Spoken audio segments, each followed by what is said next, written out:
फतेह। वाहिगुरू जी का खालसा वाहिगुरू जी की फतेह। वाहिगुरू जी का खालसा वाहिगुरू जी की फतेह। वाहिगुरू जी का खालसा वाहिगुरू जी का खालसा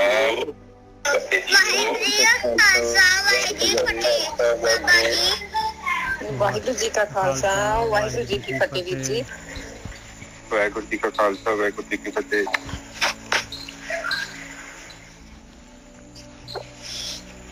गोरखी वीर जी वाहिगुरू जी का खालसा वाहिगुरू जी की फतेह। वाहिगुरू जी का खालसा वाहिगुरू जी की फतेह। बेटा जी वाहिगुरू जी का खालसा वाहिगुरू जी का खालसा वाहिगुरू जी की फतेह। वाहिगुरू जी का खालसा वाहिगुरू जी की फतेह।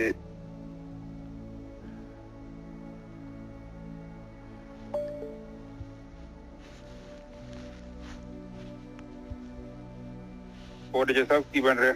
ਹਾਂਜੀ ਵੀਰ ਜੀ, ਉਹ ਜਿਹੜੇ ਆਪਾਂ ਗੌੜੀ ਰਾਗ ਦੇ ਵਿੱਚ ਮਹਾਰਾਜ ਪੰਜਵੀਂ ਪਾਤਸ਼ਾਹੀ ਦੇ ਜਿਹੜੇ ਸ਼ਲੋਕ ਤੇ ਜਿਹੜੀ ਹੈਗੀਆਂ ਪੌੜੀਆਂ ਲੈ ਰਹੇ ਸੀ ਆਪਾਂ, ਥਿੱਤੀ ਤੋਂ ਜਿਹੜੀਆਂ ਦੱਸੀਆਂ ਸੀਗੀਆਂ ਮਹਾਰਾਜ ਨੇ ਚੰਦ ਦੀਆਂ ਥਿੱਤੀ ਤੋਂ ਪੰਜਵੀਂ ਤਰੀਕ ਤੋਂ ਜਿਹੜੀ ਹੈਗੀ ਆ ਪੰਚਮ, ਉਹਦੇ ਤੋਂ ਆਪਾਂ ਨੇ ਲੈਣੀ ਆ ਪੰਚਮੀ, ਜਿਹੜੀ ਜਿਸ ਤਰ੍ਹਾਂ ਬਸੰਤ ਪੰਚਮੀ ਹੁੰਦੀ ਆ, ਪੰਚਮੀ ਹੁੰਦੀ ਉਦਣ, ਹਾਂ, ਤੇ ਉਹ ਉਸ ਤਰ੍ਹਾਂ ਉਹ 5ਵੀਂ ਤਰੀਕ ਤੋਂ ਅੱਜ ਗਿਆਨ ਲਵਾਂਗੇ ਆਪਾਂ। ਇਸ ਤੋਂ ਪਹਿਲਾਂ ਜਿਹੜਾ ਹੈਗਾ ਮਹਾਰਾਜ ਨੇ 4 ਜਿਹੜੇ ਹੈਗੇ ਆਪਾਂ ਨੂੰ ਗਿਆਨ ਦਿੱਤਾ ਸੀ। 4 ਚੌਥੀ ਤਰੀਕ ਤੋਂ ਚੌਥ ਤੋਂ ਚਾਰੋਂ ਵੇਦਾਂ ਦਾ ਬਈ ਤੱਤ ਗਿਆਨ ਜਿਹੜਾ ਹੈਗਾ, ਇਹ ਗਿਆਨ ਦਾ ਵਿਚਾਰ ਦਾ ਨਿਚੋੜ ਜਿਹੜਾ ਦੱਸਿਆ ਸੀ ਭਈ ਪਰਮੇਸ਼ਰ ਦਾ ਰਾਮ ਦਾ ਨਾਮ ਜਿਹੜਾ ਹੈਗਾ ਇਹੀ ਸਾਰ ਵਸਤੂ ਹੈਗੀ ਆ। ਇਸੇ ਦੇ ਨਾਲ ਜਿਹੜਾ ਹੈਗਾ ਤੇਰੀ ਅਵਸਥਾ ਉੱਚੀ ਹੋਣੀ ਆ ਔਰ ਤ੍ਰਿਗੁਣੀ ਮਾਇਆ ਜਿਹੜੀ ਹੈਗੀ ਉਸ ਤੋਂ ਉੱਪਰ ਜਿਹੜਾ ਹੈਗਾ ਚੌਥੇ ਪਦ 'ਚ ਜਾ ਸਕਦਾ ਹੈ ਔਰ ਇਹ ਕਾਲ ਜਿਹੜਾ ਹੈਗਾ ਇਹਦੇ ਚੰਗੁਲ ਤੋਂ ਬਚ ਸਕਦਾ ਹੈ ਔਰ ਅਖੰਡ ਕੀਰਤਨ ਤੇਰੇ ਅੰਦਰ ਜਿਹੜਾ ਹੈਗਾ ਮਾਲਕ ਦੇ ਦਰ ਦਾ ਉਹ ਤੇਰੇ ਅੰਦਰ ਚੱਲ ਜਾਂਦਾ ਹੈ ਤੇ ਅੰਮ੍ਰਿਤ ਦੇ ਨਾਲ ਸਰਸਾਰ ਹੋ ਜਾਏਗਾ। ਇੰਨੇ ਦੇ ਮੁਨੀ ਜਨ ਦੇਵਤੇ ਜਿਹੜੇ ਸਾਰੇ ਜਿਹੜੇ ਹੈਗੇ ਇਸ ਅਵਸਥਾ ਉੱਚੀ ਅਵਸਥਾ ਨੂੰ ਜਿਹੜੇ ਹੈਗੇ ਲੋਚਦੇ ਆ, ਉਹ ਤੈਨੂੰ ਪ੍ਰਾਪਤ ਹੋ ਜਾਏਗੀ ਭਾਈ। ਇਹ ਹੈਗੀ ਜੇ ਤੂੰ ਕਿਤੇ ਸਾਧੂ ਦੀ, ਸਾਧ ਦੀ, ਗੁਰੂ ਦੀ, ਬ੍ਰਹਮ ਗਿਆਨੀਆਂ ਦੀ ਰਵਾਲ ਹੋ ਜਾਏਗਾ ਤਾਂ ਤੇਰੇ ਅੰਦਰ ਦੀ ਸਾਰੀ ਮੈਲ ਉਤਰ ਜਾਏਗੀ। ਹੁਣ ਜਿਹੜਾ ਹੈਗਾ ਪੰਜਵਾਂ ਜਿਹੜਾ ਹੈਗਾ ਸ਼ਲੋਕ 297 ਅੰਗ ਤੋਂ ਆਪਾਂ ਲੈ ਰਹੇ ਹਾਂ ਜੀ। ਪੰਚ ਵਿਕਾਰ ਮਨ ਮੈਂ ਬਸੇ ਰਾਜੇ ਮਾਇਆ ਸੰਗ। ਕਹਿੰਦੇ ਮਾਲਕ ਪਰਮਾਤਮਾ ਨੇ ਖੇਡ ਪਾਈ ਹੋਈ ਹੈ ਭਾਈ। ਪੰਜਵੀਂ ਥਿੱਤੀ ਤੋਂ ਮਹਾਰਾਜ ਗਿਆਨ ਦੇ ਰਿਹਾ ਵੀ ਦੇਖ ਤੇਰੇ ਅੰਦਰ 5 ਵਿਕਾਰ ਕਾਮ, ਕ੍ਰੋਧ, ਲੋਭ, ਮੋਹ, ਹੰਕਾਰ ਇਹ ਮਾਲਕ ਪਰਮਾਤਮਾ ਨੇ ਪਾਇਆ ਹੈ। ਇਹ ਭਲਵਾਨ ਜਿਹੜੇ ਹੈਗੇ ਆ ਇਹਨਾਂ ਦੇ ਨਾਲ ਤੈਨੂੰ ਯੁੱਧ ਕਰਨ ਵਾਸਤੇ ਇਹ ਜਿਹੜੀ ਕਰਮ ਭੂਮੀ ਵਿੱਚ ਭੇਜਿਆ ਆ। ਇਹ ਮਾਲਕ ਪਰਮਾਤਮਾ ਦੀ ਆ ਖੇਡ ਹੈਗੀ ਆ ਭਾਈ। ਔਰ ਇਹਨਾਂ ਨੇ ਜਿਹੜਾ ਹੈਗਾ ਇਹ ਮਾਇਆ ਜੋ ਦਿਸਦੀ ਆ, ਜੋ ਸਰੀਰ, ਆਕਾਰ, ਰੂਪ, ਰੰਗ, ਰਸ, ਕਸ ਜੋ ਵੀ ਦਿਸ ਰਿਹਾ ਆ, ਬਸ ਇਹਦੇ ਨਾਲ ਇਹਨਾਂ ਨੇ ਤੈਨੂੰ ਜਿਹੜਾ ਹੈਗਾ ਉਲਝਾਉਣਾ ਆ। ਪੰਚ ਵਿਕਾਰ ਮਨ ਮੈਂ ਬਸੇ ਰਾਚੇ ਮਾਇਆ ਸੰਗ। ਬਸ ਇਨਸਾਨ ਜਿਹੜੇ ਵੀ ਆਉਂਦੇ ਆ ਇਹ ਭੁਲੇਖੇ ਦੇ ਵਿੱਚ, ਭੂਲ ਭੁਲਈਆ ਦੇ ਵਿੱਚ ਪੈ ਜਾਂਦੇ ਆ ਔਰ ਮਾਇਆ ਦੇ ਵਿੱਚ ਪੂਰੀ ਤਰ੍ਹਾਂ ਰਚ ਜਾਂਦੇ ਆ। ਸਾਧ ਸੰਗ ਹੋਏ ਨਿਰਮਲਾ ਨਾਨਕ ਪ੍ਰਭ ਕੈ ਰੰਗ। ਕਹਿੰਦੇ ਇਸ ਤੋਂ ਨਿਕਲਣ ਦਾ ਇੱਕੋ ਤਰੀਕਾ ਹੈਗਾ ਭਾਈ ਸਾਧ ਸੰਗਤ। ਹੁਣ ਇਹ ਸਾਧ ਸੰਗਤ ਕਿਹਨੂੰ ਕਹਿ ਸਕਦੇ ਆ ਆਪਾਂ? ਇੱਥੇ ਜਿਹੜਾ ਹੈਗਾ ਫਿਰ ਇੱਥੇ ਜਿਹੜਾ ਹੈਗਾ ਆਪਾਂ ਫਸ ਜਾਣਾ ਹੈ ਵੀ ਆ ਵੀ ਸੰਗਤ, ਆ ਵੀ ਸਾਧ ਸੰਗਤ, ਆ ਵੀ ਸਾਧ ਸੰਗਤ ਆ। ਸਾਧ ਸੰਗਤ ਜਿਹੜੀ ਹੈਗੀ ਆ, ਸਾਧ ਹੋਣਾ ਚਾਹੀਦਾ ਉੱਥੇ, ਫਿਰ ਉਹਦੀ ਸੰਗਤ ਹੋਏਗੀ ਭਾਈ। ਸਾਧ ਜਿਹੜਾ ਹੈਗਾ ਜਿਹੜੇ ਬ੍ਰਹਮ ਗਿਆਨੀ ਹੈਗੇ, ਜਿਨ੍ਹਾਂ ਨੇ ਇਸ ਯਾਤਰਾ ਨੂੰ ਕੀਤਾ ਹੈ, ਜਿਨ੍ਹਾਂ ਨੇ, ਉਹਨਾਂ ਦੀ ਸੰਗਤ ਚਾਹੀਦੀ ਆ। ਬ੍ਰਹਮ ਗਿਆਨ ਚਾਹੀਦਾ। ਉਹਨਾਂ ਤੋਂ ਗੁਣ ਲੈਣੇ ਆ, ਉਹਨਾਂ ਤੋਂ ਗਾਈਡੈਂਸ ਲੈਣੀ ਆ, ਤਾਂ ਨਿਰਮਲ ਹੋ ਸਕਦੇ ਆ। ਇਹ ਸਾਧ ਸੰਗਤ ਦੀ ਡੈਫੀਨੇਸ਼ਨ ਜਿਹੜੀ ਹੈਗੀ ਆ, ਸੁਖਮਨੀ ਸਾਹਿਬ ਦੇ ਵਿੱਚ ਜਿਹੜਾ ਹੈਗਾ 11ਵੀਂ ਅਸ਼ਟਪਦੀ ਦੇ ਵਿੱਚ ਉਹਦੇ 8ਵੇਂ ਪਦੇ ਦੇ ਵਿੱਚ ਮਹਾਰਾਜ ਨੇ ਦਿੱਤੀ ਆ, ਉਹ ਹੈਗੀ ਕਬਹੂ ਸਾਧ ਸੰਗਤ ਇਹ ਭਾਵੈ। ਕਹਿੰਦੇ ਕਦੀ ਜਿਹੜਾ ਬਹੁਤ ਇਹਦੀ ਕਿਰਪਾ ਹੋ ਜਾਏ ਇਨਸਾਨ ਦੇ ਉੱਤੇ, ਮਾਲਕ ਪਰਮਾਤਮਾ ਨੂੰ ਸੈਟੀਸਫਾਈ ਕਰਵਾ ਦੇ, ਮਾਲਕ ਸੈਟੀਸਫਾਈ ਹੋ ਜਾਏ ਇਹਦੀ ਡਿਮਾਂਡ ਤੋਂ। ਕਬਹੂ ਸਾਧ ਸੰਗਤ ਇਹ ਭਾਵੈ ਉਸ ਸਥਾਨ ਤੇ ਬਹਰ ਨਾ ਆਵੈ। ਕਹਿੰਦੇ ਉਹ ਗਿਆਨ ਮਿਲ ਗਿਆ ਇਹਦੇ ਅੰਦਰ ਤੇ ਦੁਬਾਰਾ ਫਿਰ ਜਿਹੜਾ ਹੈਗਾ ਇਹ ਜਿਹੜਾ ਹੈਗਾ ਚੋਗੇ ਦੇ ਉੱਤੇ, ਕੱਚ ਦੇ ਉੱਤੇ, ਰਸਾਂ ਕਸਾਂ ਦੇ ਉੱਤੇ ਨਹੀਂ ਡਿੱਗੂਗਾ ਭਾਈ। ਉਸ ਸਥਾਨ ਤੇ ਬਹਰ ਨਾ ਆਵੇ। ਬਾਹਰ ਸਾਧ ਸੰਗਤ ਡਿਮਾਂਡ ਕਰੇਗਾ। ਅੰਤਰ ਹੋਏ ਗਿਆਨ ਪ੍ਰਗਾਸ, ਇਹਦੇ ਅੰਦਰ ਗਿਆਨ ਦਾ ਪ੍ਰਕਾਸ਼ ਹੋ ਜਾਏਗਾ, ਇਹਦੇ ਅੰਦਰ ਗਿਆਨ ਆ ਜਾਏਗਾ, ਬ੍ਰਹਮ ਗਿਆਨ ਆ ਜਾਏਗਾ ਇਹਦੇ ਅੰਦਰ। ਉਸ ਸਥਾਨ का नहीं विनाश। ਕਹਿੰਦੇ ਉਸ ਸਥਾਨ ਦਾ ਵਿਨਾਸ਼ ਨਹੀਂ ਹੁੰਦਾ ਭਾਈ ਜੇ ਸਾਧ ਸੰਗਤ ਪਾ ਲੈ ਇਨਸਾਨ ਤੇ। ਬਿਨ ਭਾਗਾ ਸਤਸੰਗ ਨਾ ਲੱਭੈ, ਬਿਨ ਸੰਗਤ ਮੈਲ ਭਰੀਜੈ ਜਿਉ। ਭਾਗ ਚਾਹੀਦੇ ਆ ਭਾਈ, ਸਤ ਸੰਗਤ ਨਹੀਂ ਲੱਭਦੀ, ਔਰ ਸੰਗਤ ਦੇ ਬਗੈਰ ਕਹਿੰਦੇ ਆ ਮੈਲ ਭਰਦੀ ਆ ਭਾਈ। ਆ ਮੈਲ ਚੋਗਾ ਜਿਹੜਾ ਪਾਇਆ ਹੋਇਆ ਹੈ ਮਾਲਕ ਪਰਮਾਤਮਾ ਨੇ।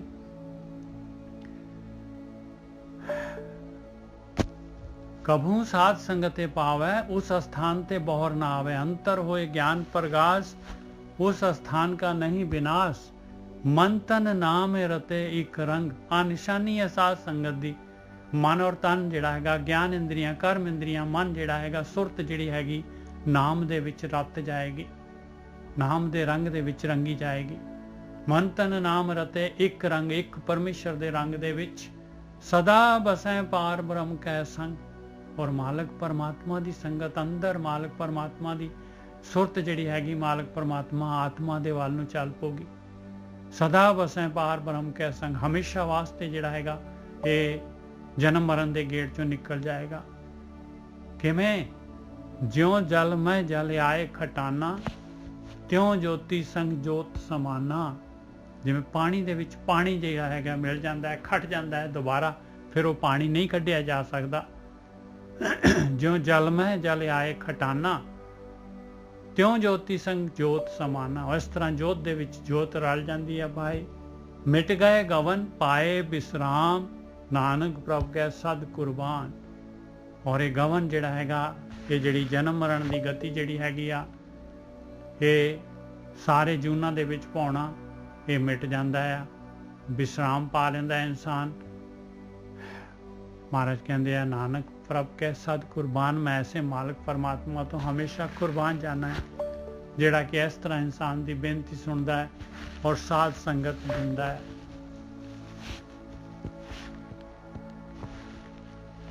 इस करके भाई पंच विकार मन में वसे राचे माया संग। ये पंच विकारां तो जे निकलना है तो भाई साध संगत चाहिए। पंच विकार मन में वसे राचे माया संग, साध संग होए निर्मला, नानक प्रभ कै रंग। साध ने की करना है? साध संगत दे विच की होना है? कहते परमेश्वर दी रंगत चढ़ जानी है भाई। साध संग होए निर्मला, निर्मल कर देना है विकार जिहड़े हैगे आ, माया दा संग जिहड़ा हैगा, माया दा रंग जिहड़ा चढ़ रहा सीगा, ये जिहड़ा हैगा ये रंग फिक्का कर देना है और परमात्मा दा रंग जिहड़ा हैगा, परमेश्वर दे रंग दे विच, भगती रंग दे विच रंग देना है। आ हैगी भाई साध संगत। हाँ जी वीर जी।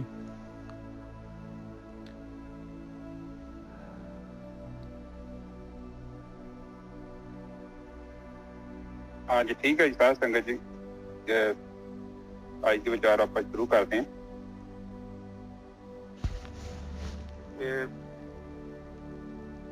असल ਦੇ ਵਿੱਚ ਨਾ ਸਾਧ ਸੰਗਤ ਜੀ ਇੱਕ ਬੜੀ ਨਾ ਵਿਡੰਬਨਾ ਹੁੰਦੀ ਹੈ ਛੋਟੀ ਜੀ। ਆਤਮ ਗਿਆਨ ਪ੍ਰਾਪਤ ਕਰਨਾ ਕੋਈ ਔਖਾ ਕੰਮ ਨਹੀਂ ਹੈ, ਬਹੁਤ ਆਸਾਨ ਹੈ, ਬਹੁਤ ਜ਼ਿਆਦਾ ਸਿੰਪਲ। ਪਰ ਜੇ ਵਿਧੀ ਪੂਰਵਕ ਕੀਤਾ ਜਾਵੇ ਤੇ ਦੇਖੋ ਕਿਸੇ ਵੀ ਕੰਮ ਕਰਨ ਦੀ ਵਿਧੀ ਹੈ। ਤੁਸੀਂ ਜਸਟ ਤੁਸੀਂ ਥੋੜਾ ਜਿਹਾ ਵੀ ਅਗਰ ਬੁੱਧੀ ਤੇ ਜ਼ੋਰ ਪਾਓ, ਤੁਸੀਂ ਨਜ਼ਰ ਮਾਰੋ, ਧਰਤੀ ਚੋਂ ਪਾਣੀ ਕੱਢਣ ਦੀ ਇੱਕ ਵਿਧੀ ਹੈ, रोटी बनाने की विधि है, ਖਾਣਾ ਖਾਣ ਦੀ ਵਿਧੀ ਹੈ, ਸਰੀਰ ਨੂੰ ਤੰਦਰੁਸਤ ਰੱਖਣ ਦੀ ਵਿਧੀ ਹੈ, ਕੱਪੜੇ ਧੋਣ ਦੀ ਵਿਧੀ ਹੈ, ਹਰ ਇੱਕ ਕੰਮ ਕਰਨ ਦੀ ਇੱਕ ਵਿਧੀ ਹੈ। ਜਦੋਂ ਸਹੀ ਤਰੀਕੇ ਨਾਲ ਕੰਮ ਕੀਤਾ ਜਾਵੇ ਉਹਦਾ ਰਿਜ਼ਲਟ ਬਹੁਤ ਵਧੀਆ ਨਿਕਲਦਾ। ਇੱਕ ਚੀਜ਼ ਤੇ ਕਲੀਅਰ ਹੈ ਨਿਜਰ ਸਾਹਿਬ? ਬਿਲਕੁਲ ਠੀਕ ਹੈ ਜੀ, ਬਿਲਕੁਲ ਠੀਕ ਹੈ। ਇੰਨੀ ਚੀਜ਼ ਨੂੰ ਆਪਾਂ ਸਾਰੇ ਇਸ ਗੱਲ ਤੇ ਆਪਾਂ ਐਗਰੀਮੈਂਟ ਕਰਦੇ ਹਾਂ, ਆਪਾਂ ਸਾਰੀ ਗੱਲ ਸਹਿਮਤ ਹੈਗੇ ਹਾਂ ਇਸ ਗੱਲ ਤੇ ਕਿ ਨਹੀਂ? ਬਿਲਕੁਲ ਐਗਰੀ ਹਾਂ ਜੀ। ਏਦਾਂ ਤੇ ਨਹੀਂ ਹੋ ਸਕਦਾ, ਤੁਸੀਂ ਏਦਾਂ ਤੇ ਨਹੀਂ ਹੋ ਸਕਦਾ ਕੁਝ ਵੀ ਖੜਾ ਕਰ ਦੋਗੇ ਤੇ ਮਕਾਨ ਬਣ ਜਾਊਗਾ। ਸੀਮਟ ਸੁੱਟੀ ਜਾਓ, ਰੇਤਾ ਸੁੱਟੀ ਜਾਓ, ਰੇਤਾ ਬਜਰੀ ਫਿਰ ਸੀਮਟ ਫਿਰ ਪਾਣੀ, ਇੱਕ ਵਿਧੀ ਪੂਰਵਕ ਉਹਦੀ ਕੁਆਂਟੀਟੀ ਨੂੰ ਜਦੋਂ ਮੈਜਰ ਕਰਕੇ ਪਾਉਂਦੇ ਆ ਤੇ ਇੱਕ ਬੜਾ ਵਧੀਆ ਲਿਕੁਇਡ ਬਣਦਾ ਹੈ ਜਿਹਦੇ ਕਰਕੇ ਲੈਂਟਰ ਬਣ ਜਾਂਦਾ। ਲੈਂਟਰ ਜਦ ਤੱਕ ਕੰਪਲੀਟ ਸੁੱਕ ਨਹੀਂ ਜਾਂਦਾ ਉਹਨਾਂ ਚਿਰ ਤੱਕ ਉਹਨੂੰ ਥੱਲੇ ਆਰਟੀਫੀਸ਼ੀਅਲ ਸਪੋਰਟਾਂ ਦੀ ਲੋੜ ਪੈਂਦੀ ਹੈ। ਇਹ ਚੀਜ਼ ਆਪਾਂ ਸਮਝਦੇ ਆ ਨਾ। ਬਿਲਕੁਲ ਇਸੇ ਤਰ੍ਹਾਂ ਸਾਧਕ ਆ, ਬਾਰ-ਬਾਰ ਕਿਉਂ ਕਹਿੰਦੇ ਕਿ ਸੰਗਤ ਕਰੋ ਤੁਸੀਂ, ਇਸ ਚੀਜ਼ ਨੂੰ ਆਪ ਸਮਝੋ। ਬਾਣੀ ਕਿੱਥੇ ਇਸ਼ਾਰਾ ਕਰਦੀ, ਉਹ ਕਹਿੰਦੀ ਜਦ ਤੱਕ ਲੈਂਟਰ 'ਚ ਜਾਨ ਨਹੀਂ ਨਾ ਆ ਜਾਂਦੀ ਉਹਨਾਂ ਚਿਰ ਤੈਨੂੰ ਲੋੜ ਹੈ ਸੰਗਤ ਦੀ, ਕਿਉਂਕਿ ਲੈਂਟਰ ਕੱਚਾ ਹੈ। ਇੰਦਰੀਆਂ ਬਹੁਤ ਪਾਵਰਫੁਲ ਨੇ ਉਹ ਤੈਨੂੰ ਗੁੰਮਰਾਹ ਕਰ ਸਕਦੀਆਂ। ਇਸ ਕਰਕੇ ਬਾਰ-ਬਾਰ ਉਹ ਆਪਾਂ ਨੂੰ ਇਹੋ ਗਾਈਡ ਕਰਦੇ ਨੇ ਕਿ ਸੰਗਤ 'ਚ ਰਹੋ। ਥੋੜੀਆਂ ਜਿਹੀ ਸਪੋਰਟਾਂ ਜਦੋਂ ਤੈਨੂੰ ਪਤਾ ਲੱਗ ਗਿਆ ਕਿ ਤੇਰੇ ਲੈਂਟਰ 'ਚ ਦਮ ਆ ਗਿਆ, ਫਿਰ 2-3 ਸਪੋਰਟਾਂ ਕੱਢ ਦੇਗਾ, ਪਲੇਟਾਂ ਵੀ ਕੱਢ ਦੇਗਾ, ਕੋਈ ਪ੍ਰੋਬਲਮ ਨਹੀਂ। ਪਰ ਤੇਰਾ ਲੈਂਟਰ ਕੱਚਾ ਔਰ ਤੂੰ ਸਪੋਰਟਾਂ ਕੱਢਦੀਆਂ, ਉਹ ਲੈਂਟਰ 'ਚੋਂ ਦੀ ਪਕਿਆਈ ਨਹੀਂ ਹੋਣੀ, ਉਹ 'ਚ ਤਰੇੜਾਂ ਪੈ ਜਾਣੀਆਂ। ਇਸ ਕਰਕੇ ਇਸ ਚੀਜ਼ ਨੂੰ ਆਪਾਂ ਧਿਆਨ 'ਚ ਰੱਖਣਾ, ਠੀਕ ਹੈ? ਬਾਣੀ ਜੋ ਆਪਾਂ ਨੂੰ ਸਮਝਾ ਰਹੀ ਆਪਾਂ ਫਿਲਮ ਨੂੰ ਸਮਝੀਏ। ਅੱਛਾ ਵਿਧੀ ਕੀ ਗੱਲ ਹੈ? ਹੁਣ ਦੇਖੋ ਆਪਾਂ ਮੈਥ ਦਾ ਸਵਾਲ ਜਦੋਂ ਹੱਲ ਕਰਦੇ ਹਾਂ, ਸ਼ੁਰੂਆਤ ਕਰਦੇ ਹਾਂ,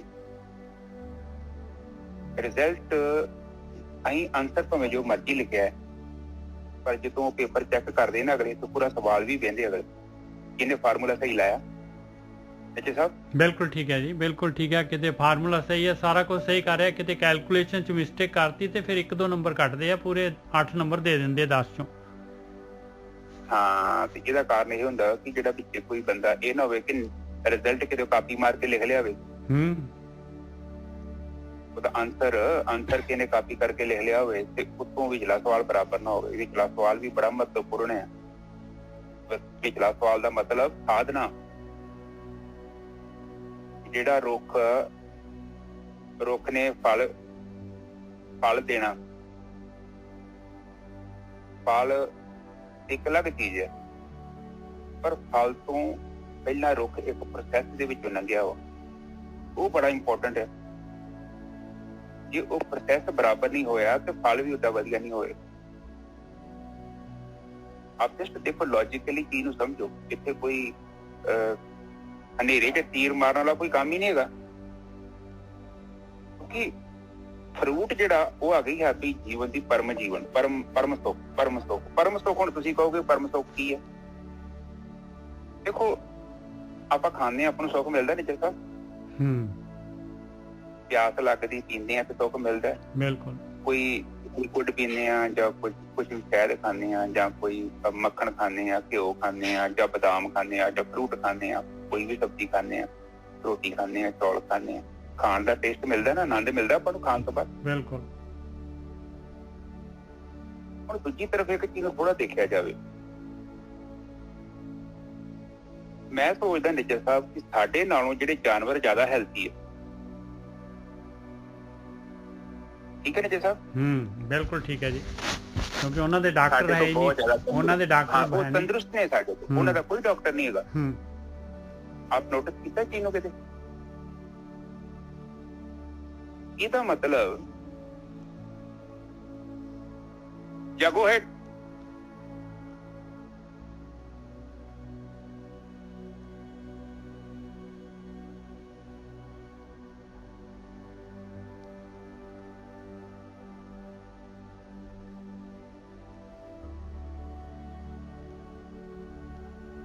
ਅੱਛਾ ਇੱਕ ਚੀਜ਼ ਨੂੰ ਆਪਾਂ ਸਮਝ ਗਏ, ਸਰੀਰ ਸਾਨੂੰ ਵੀ ਮਿਲਿਆ, ਸਰੀਰ ਉਹਨਾਂ ਨੂੰ ਮਿਲਿਆ, ਪਰ ਦੂਜੀ ਤਰਫ ਜੇ ਮੈਂ ਦੇਖਦਾ ਹਾਂ ਜਾਨਵਰ ਸਾਡੇ ਤੋਂ ਜ਼ਿਆਦਾ ਸੁਖੀ ਨੇ ਤੇ ਜਾਨਵਰਾਂ ਕੋਲ ਸਰੀਰ ਵੀ ਵਧੀਆ ਨੇ ਸਾਡੇ ਤੋਂ, ਉਹਨਾਂ ਦਾ ਕੋਈ ਡਾਕਟਰ ਵੀ ਨਹੀਂ ਹੈਗਾ, ਉਹਨਾਂ ਨੂੰ ਨਾ ਐਂਗਜ਼ਾਇਟੀ ਹੁੰਦੀ, ਨਾ ਉਹਨਾਂ ਨੂੰ ਡਿਪਰੈਸ਼ਨ ਹੁੰਦੇ। ਉਹਨਾਂ ਨੂੰ ਤੇ ਪ੍ਰੋਬਲਮ ਕੋਈ ਨਹੀਂ ਹੈਗੀ, ਔਰ ਸਾਡੀਆਂ ਪ੍ਰੋਬਲਮਾਂ ਦਾ ਅੰਤ ਕੋਈ ਨਹੀਂ। ਕਿਤੇ ਨੋਟਿਸ ਕੀਤਾ, ਕਿਤੇ ਵਿਚਾਰ ਕੀਤੀ ਤੁਸੀਂ? ਇੰਨੀ ਗਹਿਰੀ, ਬੜੀ ਗਹਿਰੀ ਵਿਚਾਰ ਜੇ। ਤੁਸੀਂ ਜੰਗਲਾਂ 'ਚ ਚੱਲ ਜਾਓ, ਕੋਈ ਡਾਕਟਰ ਨਹੀਂ ਹੈਗਾ, ਕੋਈ ਨਹੀਂ। ਕਿਤੇ ਕੁੱਤਾ ਪਾਗਲ, ਕਦੇ ਵੇਖਿਆ ਕੁੱਤਾ ਕਿਤੇ ਕਿਤੇ ਪਾਗਲ ਹੋ ਜਾਂਦੇ, ਪਰ ਦੂਜੇ ਜਾਨਵਰ ਕਾਫੀ ਹੱਦ ਤੱਕ ਸਹੀ ਰਹਿੰਦੇ। ਉਹ ਵੀ ਕਿ ਇਨਸਾਨ ਨੇ ਕੋਈ ਪੰਗਾ ਲਿਆ ਉਹ ਤੇ ਜਾਨਵਰ ਪਾਗਲ ਹੁੰਦਾ ਹੈ। ਵੈਸੇ ਉਹ ਕੁੱਤੇ ਪਾਗਲ ਹੁੰਦੇ ਜਿਹੜੇ ਘਰਾਂ 'ਚ ਕੈਦ ਕੀਤੇ ਆਪਾਂ, ਜੰਗਲੀ ਕੁੱਤੇ ਪਾਗਲ ਨਹੀਂ ਹੁੰਦੇ। ਤੋ ਇਹ ਜਿਹੜੀ ਇਹਦਾ ਕਾਰਨ, ਇਹਦਾ ਮਤਲਬ ਕਿ ਨੇਜਰ ਸਾਹਿਬ ਉਹ ਪ੍ਰਕਿਰਤੀ ਦੇ ਅਧੀਨ ਖਾਣਾ ਖਾਂਦੇ ਆ, ਜੋ ਨੈਚੁਰਲ ਫੂਡ ਆ ਉਹ ਖਾਂਦੇ ਆ। ਅਸੀਂ ਕੀ ਕਰਦੇ ਆ, ਅਸੀਂ ਖਾਣੇ ਨੂੰ ਬਣਾਉਣ 'ਚ ਕੋਈ ਗੜਬੜ ਕਰ ਰਹੇ ਹਾਂ, ਇਸੇ ਕਰਕੇ ਅਸੀਂ ਬਿਮਾਰ ਹਾਂ। ਰਾਈਟ? ਉਹ ਭੁੱਖ ਤੇ ਖਾਣਾ ਖਾਂਦੇ ਆ ਗੁਰਕੀ ਸਾਹਿਬ, ਆਪਾਂ ਜਿਹੜੇ ਹੈਗੇ ਆਪਾਂ ਸਵਾਦ ਦੇ ਨਾਲ ਖਾਣਾ ਖਾਂਦੇ ਆ, ਆਪਾਂ ਜੀਭ ਦੇ ਵਾਸਤੇ ਖਾਂਦੇ ਆ। ਹਾਂ, ਕੁਛ ਤੇ ਗੜਬੜ ਕਰ ਰਹੇ ਆ ਆਪਾਂ, ਉਹਦਾ ਕੋਈ ਮਤਲਬ ਹੀ ਕੋਈ ਨਹੀਂ। ਸਗੋਂ ਤੇ ਰੱਬ ਨੇ ਸਾਨੂੰ ਦਿਮਾਗ ਦਿੱਤਾ ਵਾ। ਮੈਂ ਸੋਚਦਾ ਕਿ ਅਸੀਂ ਜਾਨਵਰਾਂ ਤੋਂ ਵੀ ਮਾੜੇ, ਉਹ ਸਾਡੇ ਤੋਂ ਸਿਆਣੇ ਆ। ਹੁਣ ਜਾਨਵਰ ਨੂੰ ਪਤਾ ਢਿੱਡ ਖਰਾਬ ਹੋ ਗਿਆ, ਸਭ ਤੋਂ ਪਹਿਲਾਂ ਜਿਹੜਾ ਕੁੱਤਾ ਨੇ ਰੋਟੀ ਖਾਣੀ ਬੰਦ ਕਰਦਾ, 2 ਦਿਨ ਰੋਟੀ ਨਹੀਂ ਖਾਂਦਾ। ਕੁੱਤੇ ਕਿੰਨੀ ਸੈਂਸ ਹੈਗੀ ਆ, ਬਿਮਾਰ ਹੋ ਗਿਆ, ਵੇਖ ਲਓ ਉਹਨੂੰ ਬੁਖਾਰ ਚੜ ਜੂ ਨਾ, ਉਹਨੇ 2 ਦਿਨ 1 ਦਿਨ ਰੋਟੀ ਨਹੀਂ ਖਾਣੀ। ਕੁੱਤੇ ਦਾ ਗੁਰਕੀ ਸਾਹਿਬ ਪੇਟ ਖਰਾਬ ਹੋ ਜਾਊਗਾ ਨਾ, ਕੁੱਤਾ ਜਿਹੜਾ ਹੈਗਾ ਘਾਹ ਖਾਣੀ ਸ਼ੁਰੂ ਕਰ ਦੂਗਾ। ਉਹਨੇ ਘਾਹ ਦੇ ਨਾਲ ਜਿਹੜਾ ਹੈਗਾ ਉਹਨੂੰ ਜਿਹੜਾ ਹੈਗਾ ਸਾਰੇ ਜਿਹੜੇ ਹੈਗੇ ਗੰਦਗੀ ਜਿਹੜੀ ਹੈ ਖਾਧੀ ਬਾਹਰ ਨਿਕਲ ਜਾਂਦੀ ਹੈ, ਉਲਟੀ ਆ ਜਾਂਦੀ ਉਹਨੂੰ। ਹਾਂ, ਇਹਦਾ ਮਤਲਬ ਕਿ ਖਾਣਾ ਜਿਹੜਾ ਨਾ ਸਾਡੀ ਕੁਕਿੰਗ ਹੈਗੀ ਆ, ਉਹਦੇ ਵਿੱਚ ਅਸੀਂ ਜਾਂ ਤਾਂ ਤੇਲ ਤੂਲ ਜ਼ਿਆਦਾ ਪਾ ਰਹੇ ਹਾਂ, ਜਾਂ ਤੜਕਾ ਜ਼ਿਆਦਾ ਲਾ ਰਹੇ ਹਾਂ, ਕੁਛ ਤੇ ਕਰ ਰਹੇ ਹਾਂ, ਜਿਹਦੇ ਕਰਕੇ ਅਸੀਂ ਉਹਦੇ ਪੌਸ਼ਟਿਕ ਤੱਤਾਂ ਨੂੰ ਖਤਮ ਕਰ ਦਿੱਤੇ, ਔਰ ਉਹ ਦੁੱਧ ਖਾਣਾ ਉਹਨੇ ਲਾਇਕ ਹੀ ਨਹੀਂ ਰਹਿ ਜਾਂਦਾ। ਤੇ ਇਸ ਚੀਜ਼ ਦਾ ਧਿਆਨ ਦੇਣ ਦੀ ਲੋੜ ਹੈ ਤਾਂ ਜੋ ਅਸੀਂ ਵੀ ਉਹਦੇ ਵਾਂਗੂ ਤੰਦਰੁਸਤ ਸਿਹਤ ਪ੍ਰਾਪਤ ਕਰ ਲਈਏ। ਹੁਣ ਆਪਾਂ ਆ ਜਾਂਦੇ ਹਾਂ ਕਥਾ। ਮੈਂ ਜਸਟ ਇਹ ਗੱਲ ਕੀਤੀ ਕਿ ਜਾਨਵਰ ਮੈਨੂੰ ਲੱਗਦਾ ਸਾਡੇ ਤੋਂ ਕਾਫੀ ਸਿਆਣੇ, ਤੰਦਰੁਸਤ ਨੇ, ਕੋਈ ਬਿਮਾਰੀ ਨਹੀਂ। ਕਿਸੇ ਜਾਨਵਰ ਨੂੰ ਐਨਕ ਲੱਗੀ ਵੇਖੀ ਤੇ ਉਹਨੂੰ ਦਿਖਦਾ ਨਹੀਂ ਨਜ਼ਰ ਸਾਹਿਬ? ਨਹੀਂ, ਬਹੁਤ ਤੰਦਰੁਸਤ। ਅੱਛਾ, ਇੱਥੇ ਆਪਾਂ ਪਤਾ ਕੀ ਕਹਿੰਦੇ ਆ, ਹੁਣ ਵਿਧੀ ਤੇ ਆਪਾਂ ਜਾਂਦੇ ਹਾਂ ਕਿ ਸਭ ਤੋਂ ਸ਼ੁਰੂਆਤ ਬੜੀ ਇੰਪੋਰਟੈਂਟ ਹੈ। ਜਦੋਂ ਆਪਾਂ ਸ਼ੁਰੂਆਤ ਸਹੀ ਕਰਦੇ ਹਾਂ ਨਾ, ਮੈਥ ਦਾ ਸਵਾਲ, ਤੁਸੀਂ ਇੱਕ ਚੀਜ਼ ਨੂੰ ਨੋਟਿਸ ਕਰੋ, ਮੈਥ ਦਾ ਸਵਾਲ ਜੇ ਗਲਤੀ ਸ਼ੁਰੂ ਕਰਤਾ ਨਾ ਤੇ ਆਨਸਰ ਨਹੀਂ ਸਹੀ ਨਿਕਲਣਾ। ਇਹ ਚੀਜ਼ ਨੂੰ ਆਪ ਅੰਡਰਸਟੈਂਡ ਕਰੋ, ਕਿਉਂਕਿ ਸ਼ੁਰੂਆਤ ਹੀ ਇੰਪੋਰਟੈਂਟ ਹੁੰਦੀ ਹੈ। ਤੇ ਸ਼ੁਰੂਆਤ ਆਪਾਂ ਚੰਗੇ ਤਰੀਕੇ ਨਾਲ ਕਰੀਏ, ਇਹ ਵੀ ਇੱਕ ਮਹੱਤਵਪੂਰਨ ਹੈ, ਕਿਉਂਕਿ ਤਾਂ ਜੋ ਸਵਾਲ ਦਾ ਆਪਾਂ ਨੂੰ ਪ੍ਰਮਾਣ ਜਿਹੜਾ ਨਾ ਰਿਜ਼ਲਟ ਚੰਗਾ ਮਿਲੇ, ਸਹੀ ਉਹਦਾ ਜਿਹੜਾ ਆਨਸਰ ਮਿਲੇ, ਉਹਦੀ ਆਊਟਪੁੱਟ ਚਾਹੀਦੀ ਆਪਾਂ ਨੂੰ। ਔਰ ਆਊਟਪੁੱਟ ਜਿਹੜੀ ਸਾਡੀ ਨਿਕਲੂਗੀ ਉਹਨੂੰ ਗ੍ਰੰਥਾਂ ਦੇ ਨਾਲ ਤਸਦੀਕ ਕਰਨਾ ਵਾ। ਕਿਹੜੇ ਗ੍ਰੰਥਾਂ ਦੇ ਨਾਲ? ਜਿਹੜੇ ਸਾਡੇ ਅਸਲੀ ਗ੍ਰੰਥ ਨੇ। ਤੇ ਆਪਾਂ ਗੁਰੂ ਗ੍ਰੰਥ ਸਾਹਿਬ ਜੀ ਨੂੰ ਅੱਗੇ ਰੱਖਣਾ ਹੈ, ਔਰ ਜੋ ਵੀ ਸਾਡਾ ਆਊਟਪੁੱਟ ਨਿਕਲੂਗੀ ਉਹਨੂੰ ਉਹਦੇ ਨਾਲ ਕੰਪੇਅਰ ਕਰਨਾ ਪਊਗਾ। ਹੋਰ ਤੇ ਕੋਈ ਰਸਤਾ ਹੀ ਨਹੀਂ ਹੈਗਾ ਨੇ ਜੈਸਾ। ਸਹੀ ਹੈ ਨਾ? ਇੰਨੀ ਚੀਜ਼ ਆਪਾਂ ਅੰਡਰਸਟੈਂਡ ਕਰਦੇ ਹਾਂ ਨਾ। ਬਿਲਕੁਲ। ਹੁਣ ਇੱਥੇ ਆਪਾਂ ਪੜ੍ਹਦੇ ਹਾਂ, ਸਭ ਤੋਂ ਲੋਅ ਲੈਵਲ ਦਾ ਗਿਆਨ ਪਤਾ ਕਿਹਨੂੰ ਕਹਿੰਦੇ ਜੋ? ਸਭ ਤੋਂ ਲੋਅ ਲੈਵਲ ਦਾ ਗਿਆਨ ਉਹਨੂੰ ਕਹਿੰਦੇ ਸ਼ਬਦ ਗਿਆਨ। ਪੜ੍ਹ ਲਿਆ, ਤੁਸੀਂ ਯਕੀਨ ਕਰ ਲਿਆ। ਆਪਾਂ ਬਾਣੀ ਪੜ੍ਹੀ, ਹਾਂਜੀ ਜੀ, ਗੁਰੂਆਂ ਨੇ ਕਹਿ ਦਿੱਤਾ ਜੀ। ਆ ਵੀਰ ਜੀ, ਇੱਕ ਪੱਖਾ ਪਤਾ ਨਹੀਂ ਕਿਹੜੇ ਵੀਰ ਦਾ ਚੱਲਦਾ, ਇਹਨੂੰ ਪੱਖਾ ਆਪਣਾ ਕੈਮਰਾ ਬੰਦ ਕਰਤਾ। ਜਿੱਦਾਂ ਮਤਲਬ ਲੋਅ ਲੈਵਲ ਦਾ ਗਿਆਨ ਜਿਹਨੂੰ ਕਹਿੰਦੇ, ਪੜ੍ਹ ਲਿਆ ਤੇ ਯਕੀਨ ਕਰ ਲਿਆ। ਤੁਸੀਂ ਗੁਟਕਾ ਪੜ੍ਹ ਲਿਆ ਤੇ ਵਿਸ਼ਵਾਸ ਕਰ ਲਿਆ, ਇਹ ਬਿਲਕੁਲ ਲੋਅ ਲੈਵਲ ਦਾ ਗਿਆਨ।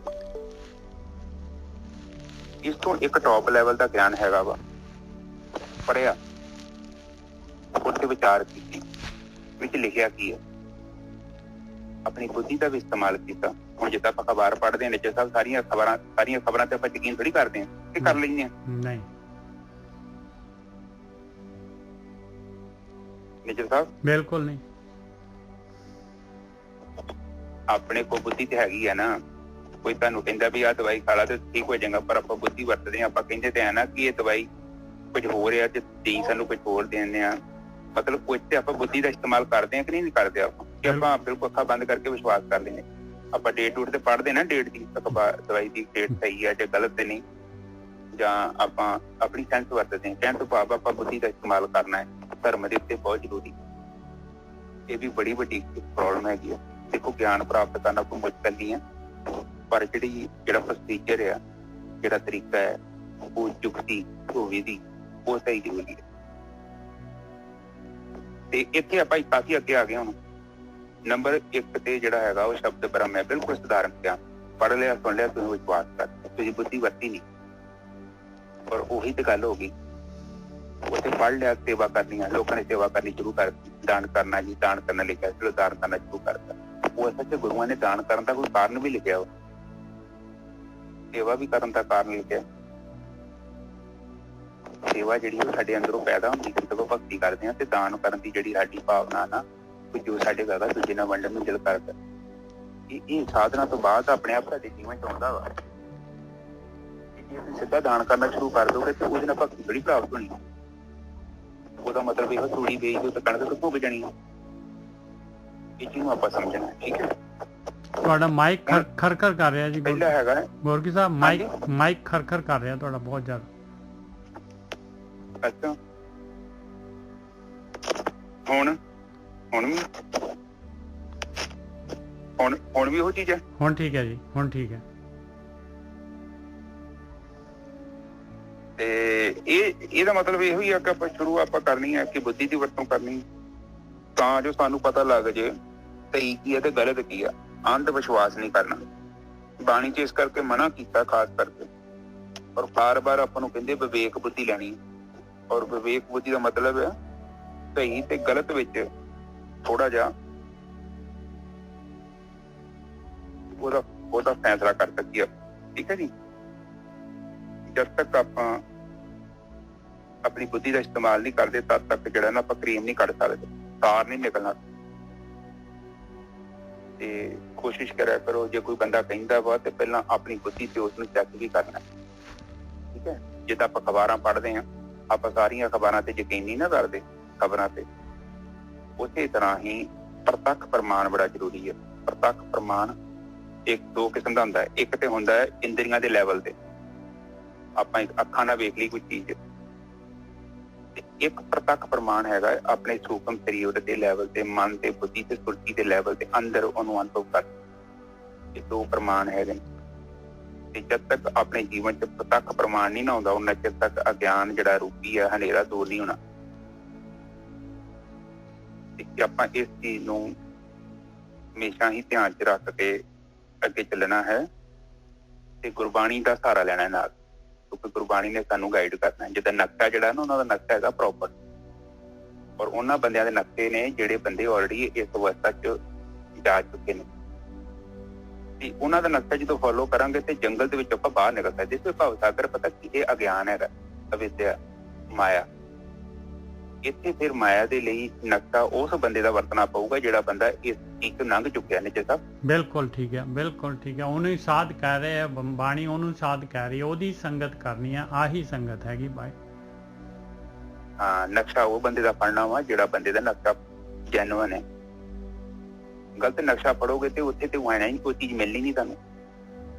ਕੋਈ ਚੀਜ਼ ਦਾ ਇਹਦਾ ਡਿਸੀਜਨ ਬੰਦੇ ਦਾ, ਜੀਵ ਦਾ, ਰੱਬ ਦਾ ਕੋਈ ਲੈਣਾ ਦੇਣਾ ਨਹੀਂ ਇੱਥੇ ਹੈਗਾ। ਮੈਂ ਵੀ ਝੂਠ ਬੋਲਦਾ, ਫਿਰ ਰੱਬ ਤੁਹਾਨੂੰ ਗਾਈਡ ਕਰ ਦੂਗਾ। ਇਹ ਤੁਹਾਡੀ ਬੁੱਧੀ ਹੈ, ਕਿਉਂਕਿ ਰਾਗ ਤੇ ਦਵੈਸ਼ ਦੋ ਚੀਜ਼ਾਂ ਹੈਗੀਆਂ।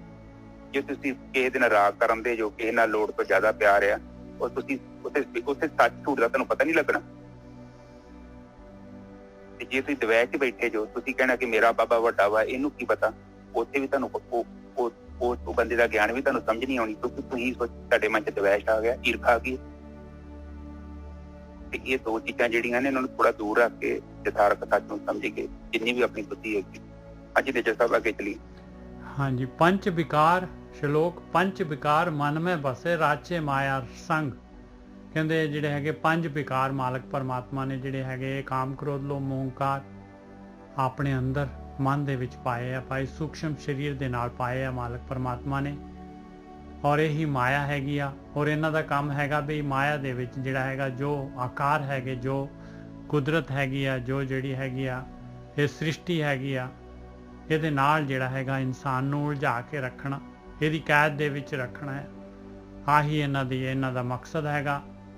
ਤੇ ਇਸ ਕੈਦ ਚੋਂ ਆਪਾਂ, ਇਹਨਾਂ ਦੇ ਜਾਲ ਚੋਂ ਜਿਹੜਾ ਹੈਗਾ, ਇਸ ਖੇਡ ਤੋਂ ਜਿਹੜਾ ਹੈਗਾ ਇਹ ਆਪਾਂ ਜਿਹੜੇ ਹੈਗੇ ਨਿਕਲ ਸਕਦੇ ਹਾਂ, ਇਹਨਾਂ ਨੂੰ ਜਿੱਤ ਸਕਦੇ ਹਾਂ ਜੇ ਕਿਤੇ ਸਾਧ ਸੰਗਤ ਹੋ ਜਾਏ। ਸਾਧ ਸੰਗਤ ਸੰਗ ਹੋਏ ਨਿਰਮਲਾ, ਨਾਨਕ ਪ੍ਰਭ ਕੈ ਰੰਗ। ਉਹਨੇ ਜਿਹੜਾ ਹੈਗਾ ਪਰਮੇਸ਼ਰ ਦਾ ਰੰਗ ਚਾੜ ਦੇਣਾ ਹੈ, ਔਰ ਮਾਇਆ ਦਾ ਰੰਗ ਜਿਹੜਾ ਹੈਗਾ ਫਿੱਕਾ ਪੈ ਜਾਣਾ ਹੈ। ਹਾਂਜੀ ਗੋਰਖੀ ਸਾਹਿਬ। ਬਿਲਕੁਲ ਠੀਕ ਹੈ। ਜਿੱਦਾਂ ਆਪਾਂ ਸਰੀਰ ਦੇ ਵਿੱਚ ਜਦੋਂ ਡਾਕਟਰ ਕੋਲ ਜਾਂਦੇ ਹਾਂ, ਆਪਾਂ ਡਾਕਟਰ ਕਹਿੰਦਾ ਕਿ ਚਰਨਜੀਤ ਤੇਰੇ ਸਰੀਰ 'ਚ ਬਦਹਜ਼ਮੀ ਹੈ, ਤੂੰ ਤਾਂ ਕਰਨਾ ਕਿ ਸਮੋਸੇ, ਪਕੌੜੇ, ਕਚੌਰੀਆਂ, ਚਾਹ, ਇਹ ਚੀਜ਼ਾਂ ਨਹੀਂ ਖਾਣੀਆਂ। ਹੁਣ ਜੇਕਰ ਮੈਂ ਉਹਦੀ ਗੱਲ ਨਹੀਂ ਸੁਣਦਾ ਤੇ ਕੀ ਹੋਊਗਾ? ਮੇਰਾ ਸਰੀਰ ਜਿਹੜਾ ਕੀ ਕਰੂਗਾ, ਉਹਨੇ ਹੋਰ ਖਰਾਬ ਹੋਈ ਜਾਣਾ। ਠੀਕ ਹੈ ਨਾ? ਇਹ ਆਪ ਜੀ ਨੂੰ ਸਮਝਦੇ ਨਾ, ਸਰੀਰਕ ਮੇਰਾ ਸਹੀ ਹੋਊਗਾ ਕਿ ਖਰਾਬ ਹੋਊਗਾ? ਖਰਾਬ ਹੋਣਾ ਨਹੀਂ ਚਾਹੀਦਾ। ਬਿਲਕੁਲ। ਹੁਣ ਇਸੇ ਤਰ੍ਹਾਂ ਸਾਡਾ ਸੂਖਮ ਸਰੀਰ ਹੈ, ਔਰ ਇਹਨੂੰ ਇਹ 7 ਵਿਕਾਰ ਚਿਮੜੇ ਨੇ: ਕਾਮ, ਕ੍ਰੋਧ, ਲੋਭ, ਮੋਹ, ਹੰਕਾਰ ਤੇ ਰਾਗ ਤੇ ਦਵੈਸ਼। ਜਦੋਂ ਇਹ ਵਿਕਾਰ ਇਹ ਕੀ ਕਰਦੇ ਕਿ ਸਾਡੇ ਸੂਖਮ ਸਰੀਰ ਨੂੰ ਖਰਾਬ ਕਰਦੇ। ਜਿਹੋ ਜਿਹਾ ਸਾਡਾ ਕਾਰਨ ਸਰੀਰ ਬਣ ਜਾਊਗਾ, ਉਸੇ ਹੀ ਤਰ੍ਹਾਂ ਦੀ ਸਾਡੀ ਜਿਹੜੀ ਬੁੱਧੀ ਬਣ ਜਾਣੀ ਹੈ। ਔਰ ਜਿਹੋ ਜਿਹੀ ਬੁੱਧੀ ਬਣੂਗੀ, ਉਹ ਜਿਹਾ ਚਿੱਤ ਬਣੂਗਾ, ਜਿਹੋ ਜਿਹਾ ਚਿੱਤ ਬਣੂਗਾ, ਉਹ ਜਿਹਾ ਮਨ ਬਣ ਜਾਊ। ਮਾਇਆ ਏਦਾਂ ਹੀ ਕੰਮ ਕਰਦੀ। ਤੋ ਹੁਣ ਸੰਗਤ ਦੇ ਵਿੱਚ ਜਦੋਂ ਆਪਾਂ ਬਹਿੰਦੇ ਹਾਂ, ਤੇ ਫਿਰ ਇਹ ਜਿਹੜੀ ਉਹ ਫਿਰ ਪਰਹੇਜ਼ ਦੱਸਦੇ ਸਾਨੂੰ ਕਿ ਇਹਨਾਂ ਚੀਜ਼ਾਂ ਦਾ ਪਰਹੇਜ਼ ਕਰ। ਹੁਣ ਆਪਾਂ ਠੀਕ ਹੋਣਾ ਨੇ ਸਾਹਿਬ, ਤੇ ਉਹਦੇ ਲਈ ਪਰਹੇਜ਼ ਕਰਨ ਦੇ ਨਾਲ ਤਾਂ ਆਪਾਂ ਠੀਕ ਹੋ ਜਾਣਾ ਆਟੋਮੈਟਿਕਲੀ, ਕਿ ਨਹੀਂ? ਬਿਲਕੁਲ। ਇਹਦੇ ਵਾਸਤੇ ਆਪਾਂ ਨੂੰ ਜਿਹੜਾ ਹੈਗਾ ਗਿਆਨ ਲੈਣਾ ਪੈਣਾ, ਸਾਧੂ ਦਾ ਗਿਆਨ ਲੈਣਾ ਪੈਣਾ ਹੈ। ਗਿਆਨ ਦੇ ਨਾਲ ਹੀ ਆਪਾਂ ਨੂੰ ਦਵਾਈ ਤਾਂ ਪਤਾ ਲੱਗੇ ਨਾ ਵੀ ਆ ਤੁਹਾਨੂੰ ਬਿਮਾਰੀ ਹੈਗੀ ਆ। ਬਿਮਾਰੀ ਦਾ ਵੀ ਜਾਣਕਾਰੀ ਹੋਏ ਤੇ ਦਵਾਈ ਵੀ ਮਿਲੇ ਔਰ ਪਰਹੇਜ਼ ਵੀ ਦੱਸੇ, ਤਾਂ ਆਪਾਂ ਠੀਕ ਹੋ ਸਕਦੇ। ਹਾਂ, ਤੇ ਡਾਕਟਰ ਜਦੋਂ ਵੇਖੋ ਡਾਕਟਰ ਦਵਾਈ ਦੇਵੇ ਨਾ, ਤਾਂ 1 ਮਿੰਟ ਦਾ ਕੰਮ ਹੈ। ਦਵਾਈ ਤੇ ਕੰਪਿਊਟਰ ਨੇ ਵੀ ਦੇ ਦੇਣੀ, ਪਰ ਡਾਕਟਰ ਮਰੀਜ਼ ਨਾਲ 2-4 ਮਿੰਟ ਲਾਉਂਦਾ। ਉਹਦੇ ਦਿਮਾਗ 'ਚ ਹੀ ਤਸੱਲੀ ਕਰਾਉਂਦਾ ਕਿ ਫਿਕਰ ਨਾ ਕਰ, ਮੈਂ ਤੈਨੂੰ ਠੀਕ ਕਰ ਦੂੰ। ਮਰੀਜ਼ 2-4 ਮਿੰਟ ਗੱਲਾਂ ਵੀ ਸੁਣਾਉਂਦਾ। ਇਹੋ ਸੰਗਤ ਹੈ ਕਿ ਜਿੱਦਾਂ ਅਗਿਆਨ ਇੱਕ ਭਰਮ ਹੈ, ਔਰ ਇਸ ਅਗਿਆਨਤਾ ਤੋਂ ਮੁਕਤੀ ਪ੍ਰਾਪਤ ਕਰਨ ਦੇ ਲਈ ਸਾਨੂੰ ਸੰਗਤ ਕਰਨੀ ਪੈਂਦੀ ਹੈ, ਤਾਂ ਜੋ ਸਾਡਾ ਜਿਹੜਾ ਮਨ ਹੈ ਉਹ ਪਵਿੱਤਰ ਹੋ ਜਾਵੇ, ਉਹ ਅਗਿਆਨ ਦਾ ਤਿਆਗ ਕਰਦੇ। ਹਾਂਜੀ ਨਿੱਜਰ ਸਾਹਿਬ, ਇੱਥੇ ਅੱਗੇ ਚਲੀਏ। ਹਾਂਜੀ ਵੀਰ ਜੀ। ਤੇ ਅੱਗੇ ਪੌੜੀ ਇਸੇ ਚੀਜ਼ ਨੂੰ ਦੇਖੋ, ਇਹ ਮਹਾਰਾਜ ਨੇ ਸ਼ਲੋਕ ਦੇ ਵਿੱਚ ਜਿਹੜਾ ਸ਼ਲੋਕ ਹੁੰਦਾ ਜਿਹਦਾ, ਉਹਦੇ ਵਿੱਚ ਜਿਹੜਾ ਹੈਗਾ 2-4 ਲਾਈਨਾਂ ਦਾ ਸ਼ਲੋਕ ਹੁੰਦਾ ਹੈ, ਜ਼ਿਆਦਾਤਰ 2 ਲਾਈਨਾਂ ਦੇ ਹੀ ਹੁੰਦੇ ਆ। ਔਰ ਉਹਦੇ ਵਿੱਚ ਜਿਹੜੇ ਹੈਗੇ, ਉਹਦੇ ਵਿੱਚ ਗਿਆਨ ਜਿਹੜਾ ਮਹਾਰਾਜ ਦੇਣਾ ਚਾਹੁੰਦੇ ਆ, ਬ੍ਰਹਮ ਗਿਆਨ ਜਿਹੜਾ ਹੈਗਾ, ਉਹਦੇ ਵਿੱਚ ਲੇਥੂ ਪੇਥੂ ਹੁੰਦਾ ਹੈ। ਬਿਲਕੁਲ ਪਤਾ ਨਹੀਂ ਲੱਗਦਾ ਵੀ ਕਿਸ ਤਰ੍ਹਾਂ ਉਹਦੇ ਵਿੱਚੋਂ ਪੂਰਾ ਸ਼ਲੋਕ ਪੜਾਂਗੇ ਤਾਂ ਉਹਦਾ ਗਿਆਨ ਆਏਗਾ। ਬਾਕੀ ਜੇ ਸ਼ਬਦ ਹੋਏਗਾ ਤੇ ਉਹਦੀ ਇੱਕ ਲਾਈਨ ਪੜ੍ਹੀ ਜਾਵਾਂਗੇ, ਗਿਆਨ ਆਈ ਜਾਊਗਾ। ਤੇ ਇਸ ਤਰ੍ਹਾਂ ਹੀ ਪੌੜੀ ਹੁੰਦੀ ਆ। ਪੌੜੀ ਦੇ ਵਿੱਚ ਵੀ ਜਿਹੜਾ ਹੈਗਾ, ਉਹਦੀ ਲਾਸਟ ਲਾਈਨ ਹੁੰਦੀ ਹੈ ਜ਼ਿਆਦਾਤਰ ਜਿਹੜੀ ਹੈਗੀ, ਉਹਦੇ ਵਿੱਚ ਜਿਹੜੀ ਹੈਗੀ ਜ਼ਿਆਦਾਤਰ ਭਾਵ ਆ ਜਾਂਦਾ ਹੈ। ਤੇ ਹੁਣ ਆ ਮਹਾਰਾਜ ਨੇ ਜਿਹੜਾ ਸ਼ਲੋਕ ਦਿੱਤਾ ਸੀ ਆਪਾਂ ਨੂੰ, ਇਸੇ ਪਾਤਸ਼ਾਹੀ ਨੇ ਹੁਣ ਜਿਹੜੀ ਆ ਪੌੜੀ ਲਗਾਈ ਪਾਈ, ਵਿਸਤਾਰ ਕਰ ਰਹੇ ਆ ਉਸ ਸ਼ਲੋਕ ਦਾ। ਪੌੜੀ ਪੰਚਮ ਪੰਚ ਪ੍ਰਧਾਨ ਤੇ ਜਿਹ ਜਾਣਿਓ ਪਰਪੰਚ। ਕਹਿੰਦੇ ਉਹ ਆਮ ਆਦਮੀ ਨਹੀਂ ਹੈਗੇ ਭਾਈ, ਪ੍ਰਧਾਨ ਹੋ ਗਏ। ਪੰਜਵੀਂ ਤੋਂ ਦੱਸ ਰਹੇ ਆ, 5ਵੀਂ ਤਰੀਕ ਤੋਂ ਜਿਹੜੀ ਹੈ ਚੰਦ ਦੀ 5ਵੀਂ ਭਗਤੀ ਸ਼ੁਰੂ ਕੀਤੀ, 5ਵੀਂ ਇਸ ਤਰ੍ਹਾਂ ਜਿਹੜੀ ਹੈਗੀ ਪੰਜਵੀਂ ਤੋਂ ਗਿਆਨ ਦੇ ਰਹੇ ਆਪਾਂ ਨੂੰ ਕਿ ਉਹ ਪੰਚ ਬਣ ਗਏ ਭਾਈ, ਪ੍ਰਧਾਨ ਹੋ ਗਏ ਉਹ, ਜਿਨ੍ਹਾਂ ਨੇ ਪਰਪੰਚ ਨੂੰ ਜਾਣ ਲਿਆ। ਪਰਪੰਚ ਕੀ ਹੁੰਦਾ ਹੈ? ਧੋਖਾ, ਟਰੈਪ। ਜਿਨ੍ਹਾਂ ਨੇ ਇਸ ਖੇਲ ਨੂੰ ਜਾਣ ਰਿਹਾ, ਮਾਲਕ ਪਰਮਾਤਮਾ ਨੇ ਜਿਹੜਾ ਹੈਗਾ, ਜੋ ਆ ਸਾਰੀ ਸ੍ਰਿਸ਼ਟੀ ਜਿਹੜੀ ਹੈ, ਦੁਨੀਆ ਜਿਹੜੀ ਬਣਾਈ ਆ ਗੇਮ ਜਿਹੜੀ ਰਚੀ ਹੈ, ਖੇਡ ਬਣਾਈ ਹੈ ਜਿਹੜੀ ਮਾਲਕ ਪਰਮਾਤਮਾ ਨੇ, ਇਹ ਪਰਪੰਚ ਬਣਾਇਆ। ਇਹ ਇੰਨੇ ਸਰੀਰ ਬਣਾਏ, ਇੰਨੇ ਪਹਾੜ, ਪਾਣੀ, 5 ਤੱਤਾਂ ਤੋਂ ਸਾਰਾ ਕੁਝ, ਇੰਨੇ ਸਵਾਦ, ਰਸ, ਸਾਰਾ ਕੁਝ ਬਣਾਇਆ ਮਾਲਕ ਨੇ। ਜਿਨ੍ਹਾਂ ਨੇ ਇਹਨੂੰ ਜਾਣ ਲਿਆ ਤੇ ਉਹ ਕਹਿੰਦੇ ਪ੍ਰਧਾਨ ਹੋ ਗਏ। ਫਿਰ ਉਹਨਾਂ ਨੂੰ ਪਤਾ ਲੱਗ ਗਿਆ ਵੀ ਬਿਮਾਰੀ ਹੈਗੀ, ਆ ਬਿਮਾਰੀ ਹੈ ਮਾਲਕ ਪਰਮਾਤਮਾ ਨੇ, ਆ ਹੈ ਖੇਡ ਦਾ ਮਕਸਦ। ਕੁਸੁਮ ਬਾਸ ਬਹੁ ਰੰਗ ਕਣੋ। ਕਹਿੰਦੇ ਇਹ ਤਾਂ ਜਿਹੜੀ ਹੈ ਫੁੱਲਾਂ ਦੀ ਜਿਹੜੀ ਹੈ ਵਾਸਨਾ ਹੀ ਹੈ, ਜਿਸ ਤਰ੍ਹਾਂ ਫੁੱਲ ਦੀ ਵਾਸਨਾ ਹੁੰਦੀ ਹੈ, ਬੜੇ ਤਰ੍ਹਾਂ ਦੇ ਰੰਗ ਤੋਂ ਰੰਗਾਂ ਦੇ ਵਿੱਚ ਰੰਗੀ ਹੋਈ ਹੈ ਭਾਈ। ਸਭ ਮਿਥਿਆ ਬਲਵੰਚ। ਬਲਵੰਚ ਕਹਿੰਦੇ ਆ ਧੋਖਾ, ਮਿਥਿਆ ਹੈ ਸਾਰਾ ਦਾ ਸਾਰਾ। ਬਲਵੰਚ ਇਹ ਤਾਂ ਜਾਲ 'ਚ ਫਸਾਉਣ ਵਾਲਾ ਕੰਮ ਹੈਗਾ। ਇਹ ਸਾਰਾ ਦਾ ਸਾਰਾ ਠੱਗੀ। ਬਲਵੰਚ ਦਾ ਸਹੀ ਮੀਨਿੰਗ ਹੈ ਠੱਗੀ। ਇਹ ਸਾਰਾ ਦਾ ਸਾਰਾ ਠੱਗੀ ਹੈ, ਠੱਗਣ ਵਾਸਤੇ ਹੈਗਾ ਸਾਰਾ। ਪੌੜੀ ਪੰਚਮ ਪੰਚ ਪ੍ਰਧਾਨ ਤੇ ਜਿਹ ਜਾਣਿਓ ਪਰਪੰਚ, ਕੁਸੁਮ ਬਾਸ ਬਹੁ ਰੰਗ ਕਣੋ ਸਭ ਮਿਥਿਆ ਬਲਵੰਚ। ਕਹਿੰਦੇ ਸਾਰਾ ਮਿਥਿਆ, ਇਹਦਾ ਕੋਈ ਫਾਇਦਾ ਹੀ ਨਹੀਂ ਆ। ਆਪਾਂ ਇਕੱਠੀ ਕਰੀ ਜਾ ਰਹੇ ਹਾਂ, ਬਾਅਦ ਵਿੱਚ ਜਿਹੜਾ ਖਤਮ ਹੋ ਜਾਂਦੇ। ਸਵਾਦ ਭੋਗੀ ਜਾ ਰਹੇ, ਬਾਅਦ ਵਿੱਚ ਕੁਝ ਹਾਸਲ ਤਾਂ ਕੁਝ ਹੋਇਆ ਹੀ ਨਹੀਂ। ਸਰੀਰ ਜਿਹੜਾ ਜਿੰਨਾ ਭੋਗਦੇ ਸੀ ਉਹ ਵੀ ਖਤਮ ਹੋ ਗਿਆ। ਔਰ ਜਿਹੜਾ ਹੈਗਾ ਕਰਮ ਜਿਹੜੇ ਹੈਗੇ ਹੋਰ ਜਿਹੜੇ ਹੈਗੇ ਆਪਾਂ ਜਿਹੜੇ ਭਾਰ ਹੋਰ ਚੁੱਕ ਲਿਆ, ਕਾਰਨ ਸਰੀਰ ਹੋਰ ਬਣ ਗਿਆ। ਨਹਿ ਜਾਪੈ ਨਹਿ ਬੂਝੀਏ ਨਹਿ ਕਛ ਕਰਤ ਵਿਚਾਰ। ਕਹਿੰਦੇ ਪਤਾ ਹੀ ਨਹੀਂ ਲੱਗਦਾ, ਇਨਸਾਨ ਇਸ ਗੱਲ ਨੂੰ ਸਮਝਦਾ ਹੀ ਨਹੀਂ ਹੈ। ਔਰ ਮਾਲਕ ਪਰਮਾਤਮਾ ਦੇ ਬਾਰੇ, ਉਹ ਮਾਲਕ ਪਰਮਾਤਮਾ ਦਾ ਤਾਂ ਕਿਤੇ ਰੋਲ ਹੀ ਨਹੀਂ, ਕਿਤੇ ਮਾਲਕ ਪਰਮਾਤਮਾ ਇਹਦੀ ਜਿਹੜੀ ਹੈਗੀ ਉਹਦੇ ਵਿੱਚ ਆਉਂਦਾ ਹੀ ਨਹੀਂ ਹੈ। ਮਾਲਕ ਪਰਮਾਤਮਾ ਇਹਦੇ ਸ਼ਡਿਊਲ ਦੇ ਵਿੱਚ ਨਹਿ ਜਾਪੇ ਨਹਿ ਬੂਝੀਏ, ਨਾ ਉਹਨੂੰ ਬੁੱਝਦਾ ਹੈ, ਨਾ ਇਸ ਖੇਡ ਨੂੰ ਬੁੱਝਦਾ ਹੈ। ਨਹਿ ਕਿਛ ਕਰਤ ਵਿਚਾਰ, ਕੋਈ ਵਿਚਾਰ ਵੀ ਨਹੀਂ ਕਰਦਾ ਬਈ ਨਹੀਂ ਇਹਦੇ ਕੋਲ ਆਪਣੀ ਬੁੱਧੀ ਨਹੀਂ ਹੈ। ਤੇ ਕਿਸੇ ਬ੍ਰਹਮ ਗਿਆਨੀਆਂ ਦੀ ਜਿਹੜੇ ਹੈਗੇ, ਕਿਸੇ ਗੁਰੂ ਦੀ ਜਿਹੜੀ ਹੈ, ਸਾਧੂ ਦੀ ਜਿਹੜੀ ਹੈਗੀ ਆ, ਕਿਸੇ ਹੋਰ ਦੀ ਬੁੱਧੀ ਲੈ ਲੈ, ਕਿਸੇ ਜਿਹੜੇ ਸੇਵਕ ਹੈਗੇ ਆ, ਕਿਸੇ ਜਿਹੜੇ ਸਹੀ ਰਸਤੇ ਤੇ ਚੱਲ ਰਹੇ ਆ, ਗੁਰੂ ਦੇ ਸਿੱਖ ਹੈਗੇ ਆ, ਜਾਂ ਹੋਰ ਜਿਹੜੇ ਸਾਧਨਾ ਕਰਨ ਵਾਲੇ ਹੈਗੇ ਆ, ਉਹਨਾਂ ਤੋਂ ਹੀ ਉਹਨਾਂ ਦਾ ਹੀ ਸ਼ਾਗਿਰਦ ਹੋ ਜਾਏ, ਉਹਨਾਂ ਤੋਂ ਹੀ ਸਿੱਖਿਆ ਲੈਣੀ ਸ਼ੁਰੂ ਕਰ ਦੇ ਜਿਹੜੇ ਸਹੀ ਰਸਤੇ ਤੇ ਤੁਰ ਰਹੇ। ਕਹਿੰਦੇ ਨਾ, ਇਹ ਵੀ ਨਹੀਂ ਕਰਦਾ ਇਨਸਾਨ। ਨਹਿ ਜਾਪੇ ਨਹਿ ਬੂਝੀਏ ਨਹਿ ਕਛ ਕਰਤ ਵਿਚਾਰ। ਕਿਉਂ ਨਹੀਂ ਕਰਦਾ? ਕੀ ਹੋ ਗਿਆ? ਸਵਾਦ ਮੋਹ ਰਸ ਵੇਦਿਓ ਅਗਿਆਨ ਰਚਿਓ ਸੰਸਾਰ। ਕਹਿੰਦੇ ਭਾਈ ਸਵਾਦ ਹੈਗੇ ਬਹੁਤ, ਮੋਹ ਹੈਗਾ, ਅਟੈਚਮੈਂਟ, ਇੰਨੇ ਰਸ ਹੈਗੇ, ਤਰ੍ਹਾਂ ਤਰ੍ਹਾਂ ਦੇ ਰਸ ਹੈਗੇ। ਦੇਖੋ ਪੰਜੋ ਗਿਆਨ ਇੰਦਰੀਆਂ, ਪੰਜਾਂ ਦੇ ਅਲੱਗ-ਅਲੱਗ ਤਰੀਕੇ ਦੇ ਰਸ ਹੈਗੇ, ਉਹਨਾਂ ਦੇ ਅਲੱਗ-ਅਲੱਗ ਜਿਹੜੇ ਆਪਣੀ ਫੀਲਡ ਹੈਗੀ ਆ। ਇਹਦੇ ਵਿੱਚ ਪੂਰੀ ਤਰ੍ਹਾਂ ਬਿੰਨਿਆ ਪਿਆ ਹੈ ਇਨਸਾਨ। ਆਹੀ ਅਗਿਆਨਤਾ ਹੈਗੇ। ਔਰ ਅਗਿਆਨ ਨੇ ਰਚਿਓ ਸੰਸਾਰ। ਕਹਿੰਦੇ ਸਾਰਾ ਸੰਸਾਰ ਜਿਹੜਾ ਹੈਗਾ ਇਸੇ ਅਗਿਆਨਤਾ ਦੇ ਵਿੱਚ, ਸਵਾਦ ਮੋਹ ਦੇ ਵਿੱਚ, ਇਹਦੇ ਵਿੱਚ ਪੂਰੀ ਤਰ੍ਹਾਂ ਬਿੰਨਿਆ ਪਿਆ ਹੈ ਪੂਰਾ ਦਾ ਪੂਰਾ। ਔਰ ਹੋ ਕੀ ਰਿਹਾ ਹੈ ਫਿਰ? ਜਨਮ ਮਰਨ ਬਹੁ ਜੋਨ ਭਰਮਣ ਕੀਨੇ ਕਰਮ ਅਨੇਕ। ਬਸ ਕਹਿੰਦੇ ਅਨੇਕਾਂ ਹੀ ਕਰਮ ਕਰਦਾ ਹੈ। ਕਰਮਾਂ ਦੇ ਕਾਰਨ ਸ਼ੀਰ ਦੇ ਨਾਲ ਫਿਰ ਜਿਹੜਾ ਹੈਗਾ ਇਹਦੀ ਇੱਛਾਵਾਂ ਦੇ ਨਾਲ ਜਿਹੜਾ ਹੈਗਾ ਫਿਰ ਜਨਮ ਮਰਨ ਦਾ ਗੇੜਾ, ਜੂਨਾਂ ਜਿਹੜੀਆਂ ਹੈਗੀਆਂ ਉਹ ਇੱਛਾਵਾਂ ਦੀ ਪੂਰਤੀ ਦੇ ਵਾਸਤੇ। ਐਸੇ ਤਰੀਕੇ ਦੇ ਨਾਲ ਬਹੁਤ ਜੂਨਾਂ ਦੇ ਵਿੱਚ ਜਿਹੜਾ ਭਰਮਣ ਕਰੀ ਜਾ ਰਿਹਾ।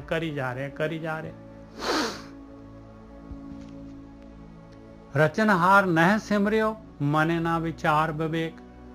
ਕਹਿੰਦੇ ਰਚਨਹਾਰ ਜਿਹੜਾ ਪਰਮਾਤਮਾ ਹੈਗਾ, ਜਿਹਨੇ ਇਹ ਸਾਰੀ ਖੇਡ ਪਾਈ ਹੋਈ ਆ, ਭੂਲ ਭੁਲਈਆ, ਕਹਿੰਦੇ ਉਹਦਾ ਤਾਂ ਸਮਰਨ ਹੀ ਨਹੀਂ ਕਰਦਾ। ਉਹ ਤਾਂ ਇਹਦੇ ਚਿੱਤ ਦੇ ਵਿੱਚ ਹੀ ਹੈ ਨਹੀਂਗਾ।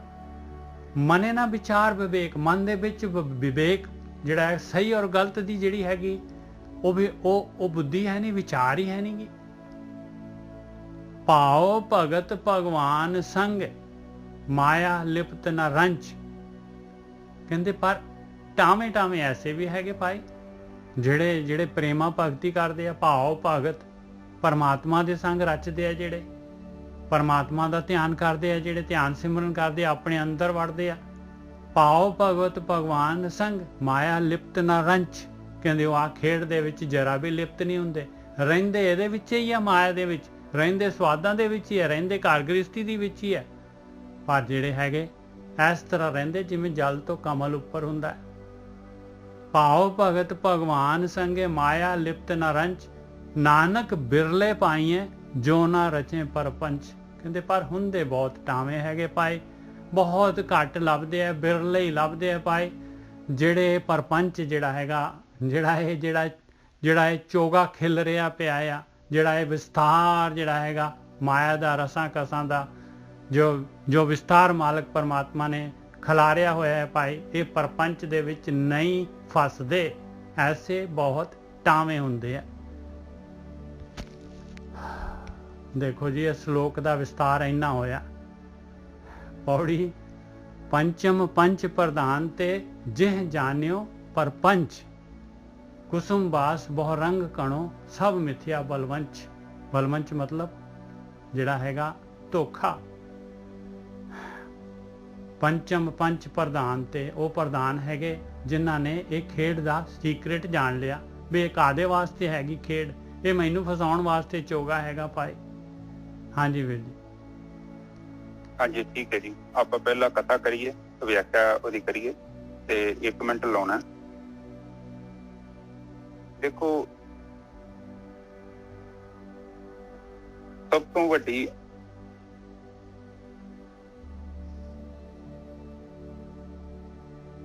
एक सेकंड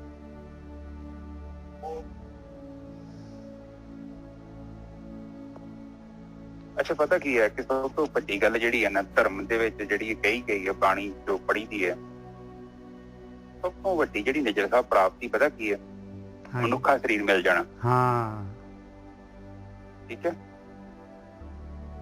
उस तो वड्डी प्राप्ति पता की है संगत मिल जानी। देखो निजर साहब सब तो वड्डी गल ते पहली गल ते मनुखा जीवन मिलना। उस तो वड्डी प्राप्ति की है शरीर मिल गया चंगी संगत मिल जाए गुरमुखां दी संगत मिल गुरमुखां दी संगत भी मिल तो एक होर गल वड्डी हैगी आ सहज अवस्था की प्राप्ति हो जाए। ये तो नहीं ना निजर साहब संगत करन दे नाल सारे तर जांदे आ तुसीं भी ਇਹ ਗੱਲ ਨੂੰ सहमत करते जो बिल्कुल बिल्कुल ये थोड़ी कि संगत जो कोई कमी होती है पर सारे फायदा नहीं उठा पाते क्योंकि इंप्लीमेंट नहीं करते गोरखा साहब जीवन तो बदलाव होना चाहिए। हाँ इंप्लीमेंट नहीं करते बस। हाँ जे जीवन च उचाई नहीं आई तो वो जड़ा काम है ना अधूरा ही रह जाना वा क्योंकि पढ़न ते लिखण का विषय नहीं है क्योंकि अवगुण जिहड़े अंदरों खत्म होने चाहिए है बाहर दे अवगुण जिहड़े ना वो ते अलग चीज आपां संसार नूं जिहड़ा दसदे पए वो आपां थोड़ी है असल जिहड़ा अपना जिहड़ा अंदर सिस्टम हैगा जिहड़ा वो हैगा साडे अंदर साडा सूखम शरीर की है असीं जदों संसार च विचरदे हां ते साडे अंदर मतलब की है ਅਸੀਂ ਕੀ ਸੋਚਦੇ ਹਾਂ ਔਰ ਸਾਡੇ ਅੰਦਰ ਚਿੰਤਨ ਕੀ ਹੈ ਔਰ ਸੰਸਾਰ ਨੂੰ ਅਸੀਂ ਕਿਸ ਰੂਪ ਵਿੱਚ ਵੇਖਦੇ ਹਾਂ ਔਰ ਜਿਹੜੇ ਸਾਡੇ ਕਰਮ ਹੈਗੇ ਨੇ ਅਸੀਂ ਉਹਨੂੰ ਕਿੱਦਾਂ ਕਰਦੇ ਹਾਂ। ਹੁਣ ਇੱਥੇ ਇੱਕ ਚੀਜ਼ ਆਪ ਨੂੰ ਮੈਂ ਦੱਸਣਾ ਚਾਹੁੰਦਾ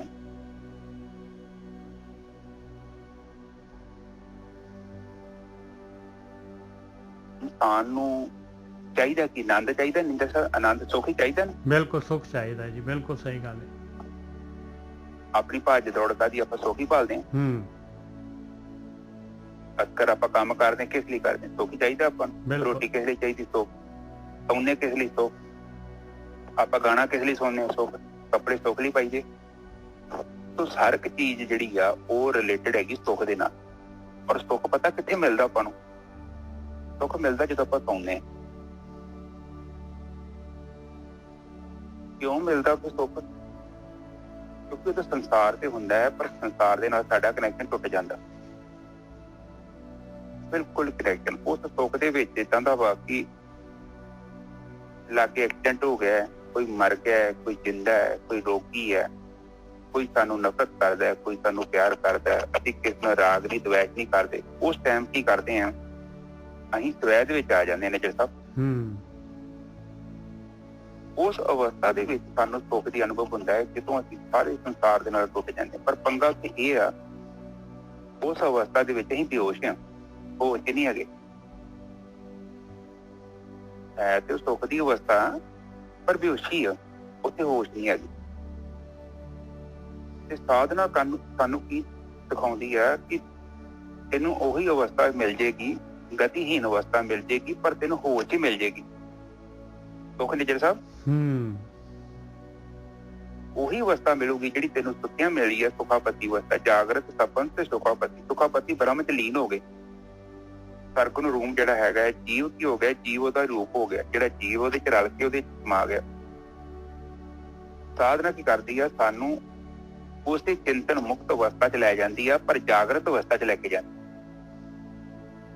ਔਰ ਉਸ ਆਨੰਦ ਨੂੰ ਜਿੱਥੇ ਆਪਾਂ ਬੇਹੋਸ਼ੀ ਚ ਅਨੁਭਵ ਕਰ ਰਹੇ ਹਾਂ ਉਦੋਂ ਅਸੀਂ ਜਾਗਰਤ ਅਵਸਥਾ ਚ ਕਰਨ ਲੱਗ ਜਾਂਦੇ ਹਾਂ ਪਰ ਸ਼ੁਰੂ ਆਪਾਂ ਕੀ ਕਰਦੇ ਹਾਂ ਭਗਤੀ ਜਦੋਂ ਕਰਦੇ ਹਾਂ ਧਿਆਨ ਸਿਮਰਨ ਕਰਦੇ ਹਾਂ ਸਾਨੂੰ ਉਹ ਅਵਸਥਾ ਦਾ ਅਨੁਭਵ ਹੁੰਦਾ ਹੈ। ਮੰਨ ਲਓ 1 ਘੰਟਾ ਭਗਤੀ ਕੀਤੀ 10 ਮਿੰਟ 20 ਮਿੰਟ ਨਿਰਵਿਚਾਰ ਸਮਾਧੀ ਮਿਲੀ ਜਦੋਂ ਤੁਸੀਂ ਵਾਰ-ਵਾਰ ਕਰਦੇ ਗਏ ਅਭਿਆਸ ਕਰਦੇ ਗਏ ਹੌਲੀ ਹੌਲੀ ਕਰਕੇ ਤੁਹਾਨੂੰ ਪਤਾ ਲੱਗਣ ਡਿਆ ਪੈਂਦਾ ਹੈ ਕਿ ਵਿਚਾਰ ਅਲੱਗ ਚੀਜ਼ ਹੈ ਤੇ ਮੈਂ ਅਲੱਗ ਹਾਂ ਗਿਆਨ ਹੋ ਗਿਆ ਔਰ ਫਿਰ ਤੁਸੀਂ ਕਈ ਵਿਚਾਰਾਂ ਦਾ ਆਪਣੇ ਆਪ ਹੀ ਤਿਆਗ ਕਰ ਤੁਹਾਨੂੰ ਪਤਾ ਲੱਗ ਗਿਆ ਕਿ ਇਹਦੇ ਵਿਚਾਰ ਫਾਲਤੂ ਹੀ ਨੇ ਲੋੜ ਨਹੀਂ ਹੈਗੀ ਜਿੱਦਾਂ ਆਪਾਂ ਘਰ ਚ ਕੋਈ ਸਮਾਨ ਜਿਹੜਾ ਨਹੀਂ ਚਾਹੀਦਾ ਆਪਾਂ ਸਟੋਰ ਚ ਰੱਖ ਦਿੰਦੇ ਨਿਜਰ ਸਾਹਿਬ ਬਿਲਕੁਲ ਤੇ ਕਈ ਸਮਾਨ ਜਿਹੜਾ ਸਟੋਰ ਵਾਸਤੇ ਵੀ ਨਹੀਂ ਚਾਹੀਦਾ ਚੰਗਾ ਹੁੰਦਾ ਆਪਾਂ ਵੇਚ ਦਿੰਦੇ ਹਾਂ ਜਾਂ ਸੁੱਟ ਦਿੰਦੇ ਹਾਂ ਬਸ ਕਿ ਨਹੀਂ ਚਾਹੀਦਾ ਕੂੜੇ ਚ ਪਾ ਦਿੱਤਾ ਕਿ ਸਾਨੂੰ ਇਹ ਚੀਜ਼ ਦੀ ਲੋੜ ਨਹੀਂ ਧਿਆਨ ਸਿਮਰਨ ਕੀ ਕਰ ਰਿਹਾ ਕਿ ਸਾਡੇ ਅੰਦਰ ਜਿਹੜੀ ਚੀਜ਼ ਸਾਨੂੰ ਨਹੀਂ ਚਾਹੀਦੀ ਉਹਦੇ ਬਾਰੇ ਗਿਆਨ ਕਰਾ। ਔਰ ਜਿਹਦੇ ਆਪਾਂ ਸੁਖਮ ਹੋਈ ਜਾਂਦੇ ਆ ਤੇ ਤੁਸੀਂ ਵੇਖੋਗੇ ਨਾ ਤੁਹਾਡੀ ਸੁਰਤ, ਤੁਹਾਡੇ ਅੰਦਰ ਸ਼ੁੱਧਤਾ ਆਊ, ਨਿਰਮਲਤਾ ਆਊਗੀ, ਉਹ ਨੈਚੁਰਲ ਹੈ, ਉਹਦੇ ਵਿੱਚ ਕੋਈ ਗੱਲ ਨਹੀਂ। ਹੁਣ ਦੇਖੋ ਇੱਕ ਸ਼ਬਦ ਗਿਆਨ ਦੋ ਕਿਸਮ, ਸੰਗਤ ਦੋ ਕਿਸਮ ਦੀ ਹੁੰਦੀ। ਜੇਕਰ ਪਾਣੀ ਸਾਫ਼ ਦੇ ਨਾਲ ਤੁਸੀਂ ਕੱਪੜਾ ਧੋਗੇ ਨਾ ਤਾਂ ਉਹ ਕੱਪੜਾ ਹੋ ਜਾਊਗਾ ਸਾਫ਼ ਗੰਦਾ। ਪਰ ਜੇ ਤੁਸੀਂ ਗੰਦੇ ਪਾਣੀ ਦੇ ਨਾਲ ਗੰਦੇ ਕੱਪੜੇ ਨੂੰ ਧੋਣ ਦੀ ਕੋਸ਼ਿਸ਼ ਕੀਤੀ, ਹੋ ਸਕਦਾ ਜੇ ਪਾਣੀ ਹੋਰ ਜ਼ਿਆਦਾ ਗੰਦਾ ਵਾ ਤੇ ਉਹ ਨਹੀਂ ਜੇ ਸਾਫ਼ ਹੋਣਾ। ਜੇ ਸਾਹਿਬ ਇਹ ਚੀਜ਼ ਐਗਰੀ ਕਰਦੇ ਆ? ਬਿਲਕੁਲ ਹੈਲੋ, ਬਿਲਕੁਲ ਠੀਕ ਹੈ ਜੀ। ਜੇ ਪਾਣੀ ਸਾਫ਼ ਆ ਤੇ ਗੰਦੇ ਪਾਣੀ ਨੂੰ ਧੋ ਸਕਦਾ, ਪਰ ਜੇ ਪਾਣੀ ਖੁਦ ਹੀ ਗੰਦਾ ਵਾ ਤੇ ਉਹਨੇ ਕੀ ਕਰਨਾ, ਉਹਨੇ ਪਾਣੀ ਨੂੰ ਮਤਲਬ ਉਸ ਪਾਣੀ ਤੇ ਇੰਨੀ ਸ਼ਕਤੀ ਨਹੀਂ ਹੈਗੀ, ਉਹਨੇ ਗੰਦੇ ਕੱਪੜੇ ਨੂੰ ਸਾਫ਼ ਕਰਨਾ। ਇਸ ਕਰਕੇ ਗਿਆਨ ਵੀ ਜਿਹੜਾ ਗ੍ਰਹਿਣ ਕਰਨਾ ਹੈ ਉਹਦਾ ਸਰੋਤ ਜ਼ਰੂਰ ਹੋਵੇ। ਸਰੋਤ ਜਦ ਤੱਕ ਸ਼ੁੱਧ ਨਹੀਂ ਨਾ ਉਹ ਪਾਣੀ ਸ਼ੁੱਧ ਨਹੀਂ ਹੈਗਾ। ਔਰ ਇਸੇ ਕਰਕੇ ਕਿੰਨਾ ਪ੍ਰਚਾਰ ਹੋ ਰਿਹਾ ਦੁਨੀਆ 'ਚ, ਔਰ ਉਹਦਾ ਆਊਟਪੁੱਟ ਕਿਉਂ ਨਹੀਂ ਨਿਕਲਦਾ ਪਿਆ? ਉਹਦਾ ਕਾਰਨ ਕੀ ਹੈ? ਜਿਹੜਾ ਬੰਦਾ ਉਹ ਪਾਣੀ ਦੇ ਰਿਹਾ ਹੈ, ਉਹ ਜਦੋਂ ਉਹਦੇ ਥਰੂ ਬਾਣੀ ਲੰਘਦੀ ਹੈ ਨਾ ਨਿੱਜਰ ਸਾਹਿਬ, ਤੇ ਉਹ ਵੀ ਉਹ ਬਾਣੀ ਦਾ ਅਸਰ ਖਤਮ ਹੋ ਜਾਂਦਾ। ਕਿਉਂ ਖਤਮ ਹੁੰਦਾ ਹੈ? ਕਿਉਂਕਿ ਉਹਨੇ ਆਪਣਾ ਸ਼ੁੱਧ ਆ, ਉਹਨੇ ਆਪਣਾ ਮਿਲਾ ਦਿੱਤਾ। ਕਿੰਨਾ ਵੀ ਦੁੱਧ ਕਿੰਨਾ ਸਾਫ਼ ਹੈ, ਦੁੱਧ ਤੁਸੀਂ ਉੱਥੇ ਪਾ ਦਿਓ, ਖੱਟੀ ਵਾਲੀ ਜਗ੍ਹਾ ਤੇ ਦੁੱਧ ਪਾ ਦਿਓ, ਕੀ ਹੋਊਗਾ? ਦੁੱਧ ਖਰਾਬ ਨਹੀਂ ਹੋਊਗਾ। ਬਿਲਕੁਲ, ਉਹਨੇ ਆਪਣਾ ਮਿਲਾ ਦਿੱਤਾ ਵਿੱਚ, ਜਿਹੜਾ ਹੈਗਾ ਉਹਨੇ ਆਪਣੀ ਵਿੱਚ ਮਿਕਸ ਕਰ ਦਿੱਤਾ ਉਹਦੇ ਵਿੱਚ। ਤੇ ਬਾਣੀ ਪਤਾ ਕਿੱਥੇ ਗ੍ਰਹਿਣ ਹੋਣੀ ਹੈ? ਜਿਹੜਾ ਇੱਕ ਚੀਨੀ ਦੇ ਬਰਤਨ ਵਾਲਾ ਬੰਦਾ ਹੋਵੇ, ਕੁਛ ਨਾ ਜੋੜੇ, ਉਹਨੂੰ ਰਿਸੀਵ ਕਰਕੇ ਬਹਿ ਜਾਏ ਤੇ ਉਹਨੂੰ ਗਾਂਹ ਭੇਜ ਦੇ, ਉਹਨੂੰ ਪ੍ਰੋਸੈਸ ਤੇ ਕਰ ਦੇ। ਕਿਉਂਕਿ ਉਹਦੇ ਵਿੱਚ ਜੇ ਕੋਈ ਬਰਤਨ ਦੇ ਵਿੱਚ ਥੋੜਾ ਵੀ ਕੁਛ ਹੈਗਾ ਨਾ, ਸੱਤਾਂ ਗੁਣ ਔਗੁਣਾਂ ਚੋਂ ਇੱਕ ਚੀਜ਼ ਨੂੰ ਯਾਦ ਰੱਖਣਾ, ਕਾਮ, ਕ੍ਰੋਧ, ਲੋਭ, ਮੋਹ, ਹੰਕਾਰ ਔਰ ਰਾਗ ਤੇ ਦਵੈਸ਼, ਜੇਕਰ ਉਸ ਬੰਦੇ 'ਚ ਹੈਗਾ ਔਰ ਉਹ ਬੰਦਾ ਕਥਾ ਕਰੂਗਾ, ਉਸ ਬੰਦੇ ਨੇ ਉਹ ਜੋ ਮਰਜ਼ੀ ਬੋਲ ਲੇ, ਲੱਖਾਂ ਬੰਦੇ ਸੁਣ ਲੈਣ, ਪਰ ਉਹਦੇ ਜੀਵਨ 'ਚ ਦੂਜਿਆਂ ਤੇ ਉਹਦਾ ਇੰਪੈਕਟ ਨਹੀਂ ਜੋ ਪੈਣਾ। ਇਹ ਬੜੀ ਤੇੜੀ ਵੱਡੀ ਗੱਲ ਆ। ਔਰ ਜੀਵਨ ਜੇ ਤੁਹਾਡਾ ਉੱਚਾ ਹੋਊਗਾ ਤੇ ਇਹਦਾ ਮਤਲਬ ਸੰਗਤ ਸਹੀ ਆ, ਤੇ ਜੇ ਉੱਥੇ ਜੀਵਨ ਉੱਚਾ ਨਹੀਂ ਹੋ ਰਿਹਾ, ਹੋਰ ਮਲੀਨ ਹੋ ਰਿਹਾ, ਇਹਦਾ ਮਤਲਬ ਕੁਛ ਤੇ ਗੜਬੜ ਹੈ। ਜਾਂ ਤੁਹਾਡੇ 'ਚ ਗੜਬੜ ਹੈ ਤੇ ਜਾਂ ਜਿੱਥੇ ਤੁਸੀਂ ਬੈਠੇ ਜੋ ਉੱਥੇ ਗੜਬੜ ਹੈ। ਪਰ ਇੱਕ ਗੱਲ ਹੈਗੀ ਆ, ਜੇਕਰ ਸਹੀ ਸੰਗਤ ਹੈਗੀ ਆ, ਅੱਗ ਤੇ ਭਾਵੇਂ ਅਸੀਂ ਦੂਰ ਵੀ ਬੈਠੇ ਹੋਈਏ, ਪਰ ਅੱਗ ਦਾ ਜਿਹੜਾ ਸੇਕ ਸਾਡੇ ਕੋਲ ਪਹੁੰਚਣਾ ਵਾ ਨਹੀਂ ਚਾਹੀਦਾ। ਬਿਲਕੁਲ ਪਹੁੰਚਣਾ। ਹੁਣ ਬਾਣੀ ਹੈਗੀ ਪਾਰਸ, ਭਾਵੇਂ ਤੁਸੀਂ ਬਾਣੀ ਦੇ ਜਿੱਦਾਂ ਇੱਕ ਪਾਰਸ ਆ, ਪਾਰਸ ਤੇ ਭਾਵੇਂ ਘੋੜਾ ਵੀ ਮਾਰੋਗੇ ਨਾ, ਉਹ ਘੋੜੇ ਨੇ ਵੀ ਲੋਹਾ ਵਾ, ਉਹਨੇ ਵੀ ਪਾਰਸ ਹੋ ਜਾਣਾ। ਭਾਵੇਂ ਤੁਸੀਂ ਘੋੜਾ ਮਾਰਿਆ, ਵਾਰ ਕੀਤਾ, ਬਾਣੀ ਏਦਾਂ ਦੀ ਆ ਜੇ ਤੁਸੀਂ ਸਹੀ ਤਰੀਕੇ ਨਾਲ ਚੱਲਦੇ। ਇਹ ਕੋਈ ਗੱਲਾਂ ਜਿਹੜੀਆਂ ਬੇਸਿਕ ਗੱਲਾਂ ਹੈਗੀਆਂ ਨੇ, ਆਪਾਂ ਧਿਆਨ ਦਿੱਤਾ। ਔਰ ਹੁਣ ਆਪਾਂ ਅੱਗੇ ਚੱਲਣਾ। ਸਭ ਤੋਂ ਪਹਿਲਾਂ ਜਿਹੜਾ ਮੈਪ ਬਣਿਆ ਮਨੁੱਖਾ ਸਰੀਰ ਪ੍ਰਾਪਤ ਹੋਣਾ ਬੜੀ ਵੱਡੀ ਗੱਲ ਆ। ਉਸ ਤੋਂ ਬਾਅਦ ਫਿਰ ਸੰਗਤ ਤੋਂ ਬਾਅਦ ਸਹਿਜ ਅਵਸਥਾ, ਅਸਲੀ ਕੰਪਲੀਟ ਸਹਿਜ ਅਵਸਥਾ ਤੇ ਗੱਲ ਮੁੱਕਣੀ ਆ। ਸੰਗਤ ਵੀ ਕੀਤੀ ਤਾਂ ਤਾਂ ਹੀ ਫਾਇਦਾ ਵਾ ਜੇ ਅਸੀਂ ਉਸ ਜੀਵਨ ਨੂੰ ਹਾਸਲ ਕਰ ਲੈਂਦੇ ਹਾਂ, ਤੇ ਜੇਕਰ ਅਸੀਂ ਉਹ ਨਹੀਂ ਕਰ ਪਾਉਂਦੇ ਰਾਹ 'ਚ ਹੀ ਰਹਿ ਜਾਂਦੇ ਹਾਂ ਤੇ ਇਹਦਾ ਮਤਲਬ ਕੰਮ ਅਧੂਰਾ ਰਹਿ ਗਿਆ। ਠੀਕ ਹੈ ਨਾ ਜੱਸਾ, ਅੱਗੇ ਚਲੀ। ਪੰਚਮ ਪੰਚ ਪ੍ਰਧਾਨ ਤੇ ਜਿਹ ਜਾਣਿਓ ਪਰਪੰਚ, ਕਹਿੰਦੇ ਉਹ ਪ੍ਰਧਾਨ ਆ ਭਾਈ, ਉਹ ਆਮ ਜਿਹੜੇ ਮਨੁੱਖ ਨਹੀਂ ਹੈਗੇ। ਉਹਨਾਂ ਨੇ ਆਪਣੀ ਬੁੱਧੀ ਜਿਹੜੀ ਹੈਗੀ, ਉਹਨਾਂ ਨੂੰ ਗਿਆਨ ਮਿਲ ਗਿਆ। ਉਹਨਾਂ ਨੇ ਜਿਹੜਾ ਹੈਗਾ ਇਹ ਬ੍ਰਹਮ ਗਿਆਨ ਤੋਂ, ਸ਼ਬਦ ਬ੍ਰਹਮ ਤੋਂ ਜਿਹੜਾ ਹੈਗਾ ਜਾਣ ਲਿਆ ਬਈ ਇਹ ਸਾਰਾ ਦਾ ਸਾਰਾ ਇਹ ਤਾਂ ਪਰਪੰਚ ਹੈਗਾ, ਇਹ ਯਥਾਰਥ ਨਹੀਂ ਹੈਗਾ, ਇਹ ਮਾਇਆ ਹੈਗੀ ਆ, ਇਹ ਧੋਖਾ ਹੈਗਾ, ਇਹ ਜਿਹੜਾ ਹੈਗਾ ਇਹ ਖੇਡ ਹੈਗੀ ਆ। ਜਿਨ੍ਹਾਂ ਨੇ ਇਸ ਚੀਜ਼ ਨੂੰ ਜਾਣ ਲਿਆ, ਇਹ ਪੰਜਾਂ ਦੀ ਖੇਡ ਨੂੰ ਜਿਨ੍ਹਾਂ ਨੇ ਜਾਣ ਲਿਆ, ਉਹ ਪ੍ਰਧਾਨ ਹੈ ਭਾਈ। ਉਹ ਜਿਹੜੇ ਸਹੀ ਰਸਤੇ ਤੇ ਹੈਗੇ ਆ। ਕੀ ਜਾਣ ਲਿਆ? ਕੁਸੁਮ ਬਾਸ ਬਹੁ ਰੰਗ ਘਣੋ ਸਭ ਮਿਥਿਆ ਬਲਵੰਚ, ਕਹਿੰਦੇ ਇਹ ਤਾਂ ਸਿਰਫ ਫੁੱਲਾਂ ਦੀ ਖੁਸ਼ਬੂ ਹੈਗੀ, ਫੁੱਲ ਦੀ ਖੁਸ਼ਬੂ ਹੈਗੀ ਆ। ਥੋੜੇ ਸਮੇਂ ਵਾਸਤੇ ਇਹ ਰੰਗ ਤਮਾਸ਼ੇ ਹੈਗੇ ਆ, ਘਣੇ ਹੈਗੇ ਆ, ਪਰ ਹੈ ਸਾਰੇ ਦੇ ਸਾਰੇ ਮਿਥਿਆ। ਔਰ ਇਹ ਜਿਹੜੇ ਹੈਗੇ ਬਲਪੂਰਵਕ ਜਿਹੜੇ ਹੈਗੇ ਮੈਨੂੰ ਜਿਹੜੇ ਹੈਗੇ ਧੋਖੇ ਦੇ ਵਿੱਚ ਫਸਾ ਰਹੇ ਆ, ਲੁੱਟ ਰਹੇ ਆ ਮੈਨੂੰ। ਮੇਰਾ ਮਨੁੱਖੀ ਜੂਨ ਜਿਹੜਾ ਹੈ, ਮੇਰੇ ਸਵਾਸ ਇਹ ਲੁੱਟ ਰਹੇ ਆ। ਹਾਂਜੀ ਵੀਰ ਜੀ। ਠੀਕ ਹੈ। ਪੰਚਮ ਪੰਚ ਪ੍ਰਧਾਨ ਤੇ ਜੇ ਇਹ ਜੇ ਜਾਣਿਓ ਪ੍ਰਪੰਚ। ਪ੍ਰਪੰਚ ਦਾ ਮਤਲਬ ਹੁੰਦਾ ਹੈ ਮਾਇਆ, ਯਥਾਰਥ ਸੱਚ ਨਾ ਹੋਵੇ, ਝੂਠ ਹੋਵੇ, ਮਿੱਥਿਆ ਹੋਵੇ। ਮਤਲਬ ਜਿੱਦਾਂ ਆਪਾਂ ਕੋਈ ਜਾਦੂਗਰ ਵੇਖਦੇ ਆ, ਉਹ ਕੀ ਕਰਦਾ ਕਿ ਤਾਂ ਹੱਥ ਚੋਂ ਕਬੂਤਰ ਐਰਾ ਵਗੈਰਾ ਫੁੱਲ ਕੱਢੀ ਜਾਂਦਾ ਹੈ ਖਾਲੀ ਡੱਬਿਆਂ ਚੋਂ। ਉਹ ਕੀ ਆ? ਪ੍ਰਪੰਚ ਹੈ, ਮਾਇਆ। ਪਰ ਵੇਖਣ ਚ ਲੱਗਦਾ ਅਸਲੀ ਬਹੁਤ ਫਾਸਟ ਕੰਮ ਹੋ ਰਿਹਾ, ਸਾਡੀ ਅੱਖ ਕੈਚ ਨਹੀਂ ਕਰ ਪਾਤੀ। ਇਸੇ ਤਰ੍ਹਾਂ ਮਾਇਆ ਦਾ ਪ੍ਰਪੰਚ ਹੈ।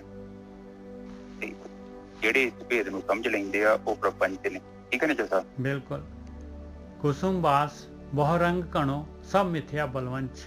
ਉਹਨੂੰ ਪਤਾ ਲੱਗ ਜਾਂਦਾ ਹੈ ਵੀ ਇਹ ਤਾਂ ਸਾਰਾ ਦਾ ਸਾਰਾ ਫੁੱਲ ਦੀ ਖੁਸ਼ਬੂ ਹੈਗੀ, ਥੋੜਾ ਜਿਹਾ ਜਿਹੜਾ ਹੈਗਾ, ਥੋੜੇ ਸਵਾਦ ਹੈਗੇ, ਬਹੁਤ ਰੰਗ ਬਿਰੰਗੇ, ਬਹੁਤ ਘਣੇ ਜਿਹੜੇ ਹੈਗੇ ਰੰਗ ਹੈਗੇ, ਇਹਦੇ ਵਿੱਚ ਖਿੱਚ ਜਿਹੜੀ ਹੈ ਘਣੀ ਹੈਗੀ ਪਾਏ, ਪਰ ਹੈ ਸਾਰੀ ਮਿਥਿਆ ਹੈਗੀ। ਔਰ ਸਾਰੀ ਜਿਹੜੀ ਹੈਗੀ ਆ ਇਹ ਮਾਇਆ ਜਿਹੜੀ ਹੈਗੀ ਜ਼ਬਰਦਸਤ ਜਿਹੜੀ ਹੈਗੀ ਆ ਧੋਖਾ ਦੇਣਾ ਚਾਹੁੰਦੀ ਹੈ। ਹਾਂਜੀ ਵੀਰ ਜੀ। ਇੱਥੇ ਬਾਣੀ ਆਪਾਂ ਨੂੰ ਇਹ ਸਮਝਾ ਰਹੀ ਹੈ ਕਿ ਸੰਸਾਰ ਜਿਹੜਾ ਹੈ ਇੱਕ ਇੰਦਰ ਜਾਲ ਹੈ। ਹਾਂ, ਇੰਦਰੀਆਂ ਨੇ ਇੱਧਰ ਜਾਣਾ ਹੀ ਜਾਣਾ। ਆਪ ਦੇਖੋ, ਜਦੋਂ ਬਾਂਦਰ ਨੂੰ ਫੜਦੇ ਆ ਤੇ ਸਰਾਈ ਦੇ ਵਿੱਚ ਫੁੱਲੀਆਂ ਪਾਉਂਦੇ, ਲਾਲਚ। ਇਸੇ ਲਈ ਬਾਣੀ ਚ ਕਹਿੰਦਾ ਕਾਮ, ਕ੍ਰੋਧ, ਲੋਭ, ਮੋਹ, ਹੰਕਾਰ। ਲੋਭ, ਲਾਲਚ। ਔਰ ਲਾਲਚ ਜਦੋਂ ਆਪਾਂ ਕੋਈ ਚੀਜ਼ ਪ੍ਰਾਪਤ ਕਰਦੇ ਹਾਂ ਤੇ ਉਹਦੇ ਮਗਰ ਕਾਰਨ ਤੇ ਉਹੀ ਆਪਾਂ ਸੁੱਖ ਚਾਹੁੰਦੇ ਹਾਂ। ਭੌਤਿਕ ਪਦਾਰਥਾਂ ਚ ਕੋਈ ਸੁੱਖ ਨਹੀਂ ਹੈਗਾ। ਸੁੱਖ ਤੇ ਆਪਾਂ ਨੂੰ ਮਿਲਦਾ ਰਾਤ ਨੂੰ ਸੁੱਤੇ ਹਾਂ, ਜਦੋਂ ਆਪਾਂ ਸੌਂਦੇ ਹਾਂ, ਜਦੋਂ ਸਾਰਾ ਕੁਝ ਸ਼ਾਂਤ ਹੋ ਗਿਆ। ਜੇ ਬੰਦਾ ਪੰਜ ਤੇ ਨਹੀਂ ਨਾ ਸੌਂਦਾ, ਉਹਦਾ ਦਿਮਾਗ ਕਾਫੀ ਹਿੱਲ ਜਾਣਾ। ਜੇ ਕੋਈ ਬੰਦਾ ਮਹੀਨਾ ਨਹੀਂ ਸੌਂਗਾ ਤੇ ਉਹਦਾ ਸਮਝ ਲਓ ਕੋਈ ਬੰਦਾ ਪਾਗਲ ਹੀ ਹੋ ਜਾਣਾ। ਇਹ ਨਾ ਆਤਮਾ ਚ ਜਾਣਾ ਬੜਾ ਜ਼ਰੂਰੀ ਹੈ। ਹਾਂਜੀ, ਇਹ ਨਾ ਪੰਜਵੀਂ ਪਾਤਸ਼ਾਹੀ ਜਿਨ੍ਹਾਂ ਦਾ ਆਪਣਾ ਬਾਣੀ ਲੈ ਰਹੇ ਆ, ਇਹਨਾਂ ਨੇ ਇੱਕ ਜਗ੍ਹਾ ਤੇ ਸੰਸਕ੍ਰਿਤ ਦੇ ਸ਼ਲੋਕਾਂ ਦੇ ਵਿੱਚ ਦੱਸਿਆ ਆ ਕਿ ਮਰਕਟ ਮੁਸ਼ਟੀ ਅਨਾਜ ਕੀ ਲੀਨੀ ਹਾਥ ਪਸਾਰ, ਛੂਟਨ ਕੋ ਸਹਿਸਾ ਪੜਿਓ ਨਾਚਿਓ ਘਰ ਘਰ ਬਾਰ। ਮਰਕਟ ਕਹਿੰਦੇ ਆ ਬਾਂਦਰ, ਕਹਿੰਦੇ ਮੁੱਠੀ ਅਨਾਜ ਦੇ ਵਾਸਤੇ ਜਿਹੜਾ ਹੈਗਾ ਸਵਾਈ ਦੇ ਵਿੱਚ ਹੱਥ ਪਾ ਲਿਆ। ਮਰਕਟ ਮੁਸ਼ਟੀ ਅਨਾਜ ਕੀ ਲੀਨੀ ਹਾਥ ਪਸਾਰ, ਹੱਥ ਜਿਹੜਾ ਹੈਗਾ ਖੋਲ ਕੇ ਲੈ ਲਈ ਤੇ ਹੁਣ ਮੁੱਠੀ ਬੰਦ ਕਰ ਲਈ। ਛੂਟਨ ਕੋ ਸਹਿਸਾ ਪੜਿਓ, ਹੁਣ ਕਹਿੰਦੇ ਆ ਹੁਣ ਨਹੀਂ ਛੁੱਟ ਸਕਦਾ ਪਾਏ। ਫਿਰ ਹੁਣ ਕੀ ਕਰਦਾ? ਨਾਚਿਓ ਘਰ ਘਰ ਬਾਰ, ਮਾਇਆ ਵੇਖ ਨਚਾਉਂਦੀ ਆ ਭਾਈ। ਦੇਖ ਲਓ ਕਿੰਨੀਆਂ ਕਿੰਨੀਆਂ ਜੂਨਾਂ ਦੇ ਵਿੱਚ ਘਰ ਘਰ ਜਿਹੜਾ ਹੈਗਾ ਮਦਾਰੀ ਨਚਾਉਂਦਾ ਹੈ, ਇਵੇਂ ਮਾਇਆ ਨਚਾਉਂਦੀ ਹੈ। ਹਾਂਜੀ ਵੀਰ ਜੀ, ਬਿਲਕੁਲ ਠੀਕ ਹੈ, ਠੀਕ ਹੈ। ਹੁਣ ਅਗਲੀ ਤੁਕ ਬੋਲੀਏ। ਨਹਿ ਜਾਪੈ ਨਹਿ ਬੂਝੀਐ ਨਹਿ ਕਛ ਕਰਤ ਵਿਚਾਰ। ਇਨਸਾਨ ਨੂੰ ਗਿਆਨ ਵੀ ਨਹੀਂ ਹੈ, ਨਾ ਹੀ ਕੁਛ ਬੁੱਝਦਾ ਹੈਗਾ, ਨਾ ਹੀ ਕੁਛ ਵਿਚਾਰ ਕਰਦਾ ਹੈ। ਕਿਉਂ? ਕਿਉਂਕਿ ਸਵਾਦ ਮੋਹ ਰਸ ਵੇਦਿਓ ਅਗਿਆਨ ਰਚਿਓ ਸੰਸਾਰ।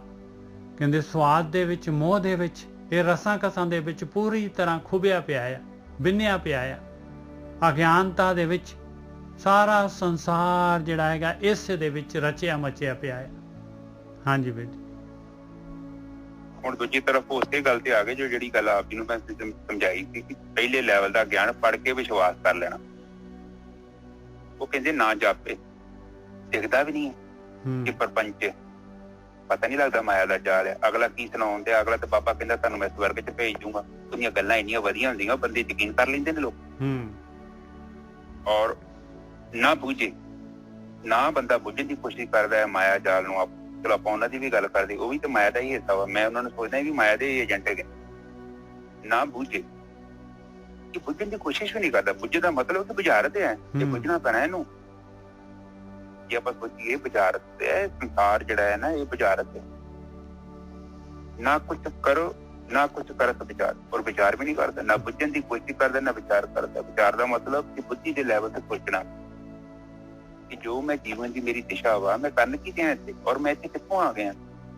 ਇਹ ਸੰਸਾਰ ਆ, ਮੈਂ ਪਹਿਲਾਂ ਆਇਆ ਸੀ, ਔਰ ਮੇਰੇ ਤੋਂ ਪਹਿਲਾਂ ਸਭ ਕੁਝ ਬਣਿਆ ਪਿਆ। ਔਰ ਜਦੋਂ ਮੈਂ ਚੱਲ ਜਾਣਾ ਵਾ, ਬਾਏ ਬਾਏ ਕਹਿ ਜਾਣਾ, ਸੀਓ ਟਾਟਾ ਟਾਟਾ। ਜਿੱਦਾਂ ਆਪਾਂ ਟ੍ਰੇਨ ਤੇ ਨਹੀਂ ਬਹਿ ਜਾਂਦੇ ਨੇ ਸਾਹਿਬ, ਜਦੋਂ ਆਪਾਂ ਟ੍ਰੇਨ ਤੇ ਬਹਿ ਜਾਈਦਾ ਵਾ ਕਿ ਆਪਾਂ ਨੂੰ ਦੂਜੀ ਜਗ੍ਹਾ ਤੇ ਜਾਣਾ, ਸਫ਼ਰ ਕਰਨਾ, ਤੇ ਦੂਜੇ ਰਿਸ਼ਤੇਦਾਰਾਂ ਨੂੰ ਬਾਬਾ ਕਹਿ ਜਾਂਦੇ ਨਾ ਆਪਾਂ ਟਾਟਾ। ਬਿਲਕੁਲ। ਹੈਲੋ, ਹਾਂਜੀ ਹਾਂਜੀ ਬਿਲਕੁਲ ਠੀਕ ਹੈ ਜੀ। ਆਪਾਂ ਬਾਏ ਬਾਏ ਕਹਿੰਦੇ ਆ ਨਾ, ਟਾਟਾ ਟਾ ਕਹਿੰਦੇ ਆ ਨਾ, ਚਲੋ ਚੱਲੇ। ਇੱਕ ਤਾਂ ਸਾਡਾ ਟਾਈਮ ਨਹੀਂ ਹੋਣਾ, ਅਸੀਂ ਵੀ ਇੱਥੇ ਟਾਟਾ ਟਾ ਕਹਿਣੀ ਆ ਕਿ ਭਾਈ ਸਤਿ ਸ੍ਰੀ ਅਕਾਲ ਹੋ ਗਈ ਆ। 50 60 ਸਾਲ 40 ਸਾਲ 70 ਸਾਲ ਜਿੰਨੇ 90 ਸਾਲ ਮਿਲੇ ਆ ਤੇ ਹੁਣ ਬਾਏ ਬਾਏ ਚੱਲੇ ਆ ਬਾਈ ਤੇ ਆਪਣਾ ਖਿਆਲ ਰੱਖਿਓ ਕਿਉਂਕਿ ਮੈਂ ਇੱਥੇ ਸਫ਼ਰ ਕੀਤਾ ਵਾ ਮੈਂ ਕਰਕੇ ਚੱਲਿਆ ਬਸ ਤੇ ਸਫ਼ਰ ਪਰ ਮੈਂ ਕਹਿੰਦਾ ਬਾਏ ਬਾਏ ਕਰ ਲੱਗਿਆ ਦੁਖੀ ਨਾ ਹੋਏ। ਦੁਖੀ ਪਤਾ ਕਿਹੜਾ ਹੁੰਦਾ ਹੈ? ਜਿਹੜਾ ਵਿਚਾਰ ਨਹੀਂ ਕਰਦਾ ਬਾਣੀ ਤੇ ਕਹਿੰਦੇ ਨਾ ਬੁੱਝੇ ਨਾ ਜਾਪੇ। ਪਹਿਲੀ ਗੱਲ ਤੇ ਦਿਖਦਾ ਨਹੀਂ ਇਹ ਪ੍ਰਪੰਚ ਹੈ। ਉੱਥੇ ਲਿਖਿਆ ਨਾ ਮਾਇਆ ਦਾ ਪ੍ਰਪੰਚ ਪ੍ਰਪੰਚਾ ਵੇ ਪ੍ਰਪੰਚ ਲਿਖਿਆ ਮਤਲਬ ਭਰਮ ਮਾਇਆ ਦਾ ਜਾਲ ਹੈ ਇੰਦਰੀਆਂ ਦਾ ਜਾਲ। ਨਾ ਬੰਦਾ ਬੁੱਝਦਾ ਨਾ ਦਿਖਦਾ ਕਿ ਬੰਦੇ ਨੂੰ ਤਾਂ ਪਤਾ ਨਹੀਂ ਲੱਗਦਾ ਮੈਂ ਕਰਨ ਕੀ ਨਾ ਬੁੱਝੇ ਨਾ ਕੁਛ ਕਰੋ ਵਿਚਾਰ ਵੀ ਨਹੀਂ। ਔਰ ਫਿਰ ਜਦੋਂ ਬਾਏ ਬਾਏ ਕਰਨ ਦਾ ਟਾਈਮ ਆ ਜਾਣਾ ਫਿਰ ਵਿਚਾਰ ਹੋਣੀ ਪਰ ਹੁਣ ਟਾਈਮ ਨਹੀਂ ਹੈਗਾ। ਹੁਣ ਤੇ ਜਮਦੂਤ ਲਾ ਕੇ ਖਲੋਤੇ ਆ। ਉਹ ਕਹਿੰਦੇ ਕਿ ਸੱਜਣਾ ਚਰਨਜੀਤ ਇਹ ਜਿਹੜਾ ਮਨੁੱਖਾ ਜਨਮ ਸੀ ਇਹ ਸੇਵਿੰਗ ਜਨਮ ਸੀ। ਹੁਣ ਜਿਹੜੇ ਤੂੰ ਕਰਮ ਰੂਪੀ ਫਲ ਜਿਹੜੇ ਬੀਜ ਇਕੱਠੇ ਕੀਤੇ ਨੇ ਕਾਨਕ ਸੀ ਤੇ ਹੁਣ ਭੋਗੀ ਗੁਣਾ ਚ ਜਾ ਕੇ ਉੱਥੇ ਮਾਈਨਸ ਹੋਣੇ ਆ ਤੇਰੇ। ਜੇ ਤੂੰ ਚੰਗੇ ਗੁਣ ਕੀਤੇ ਆ ਤੇ ਤੂੰ ਹੋ ਸਕਦਾ ਸਵਰਗ ਚ ਵੀ ਚੱਲ ਜਾਏ ਤੇ ਜਿਹੋ ਜਿਹੇ ਤੇਰੇ ਕਰਮ ਹੈਗੇ ਜਿਹੋ ਜਿਹੀ ਤੇਰੀ ਪਾਤਰਤਾ ਹੈ ਤੈਨੂੰ ਉਹਨਾਂ ਅਗਲੀਆਂ ਦੁਨੀਆਂ ਚ ਤੇਰੀ ਹੁਣ ਮਾਈਨਸ ਹੀ ਹੋਣੇ ਆ। ਇੱਥੇ ਤੂੰ ਜਿਹੜਾ ਪਲੱਸ ਕੀਤਾ ਹੈ ਨਾ ਨਿਜਰ ਸਾਹਿਬ ਉੱਥੇ ਮਾਈਨਸ ਹੋਣਾ। ਫਿਰ ਘੜੀ ਘੁੰਮੂਗੀ ਫਿਰ ਸੂਈ ਉੱਤੇ ਆਊਗੀ 12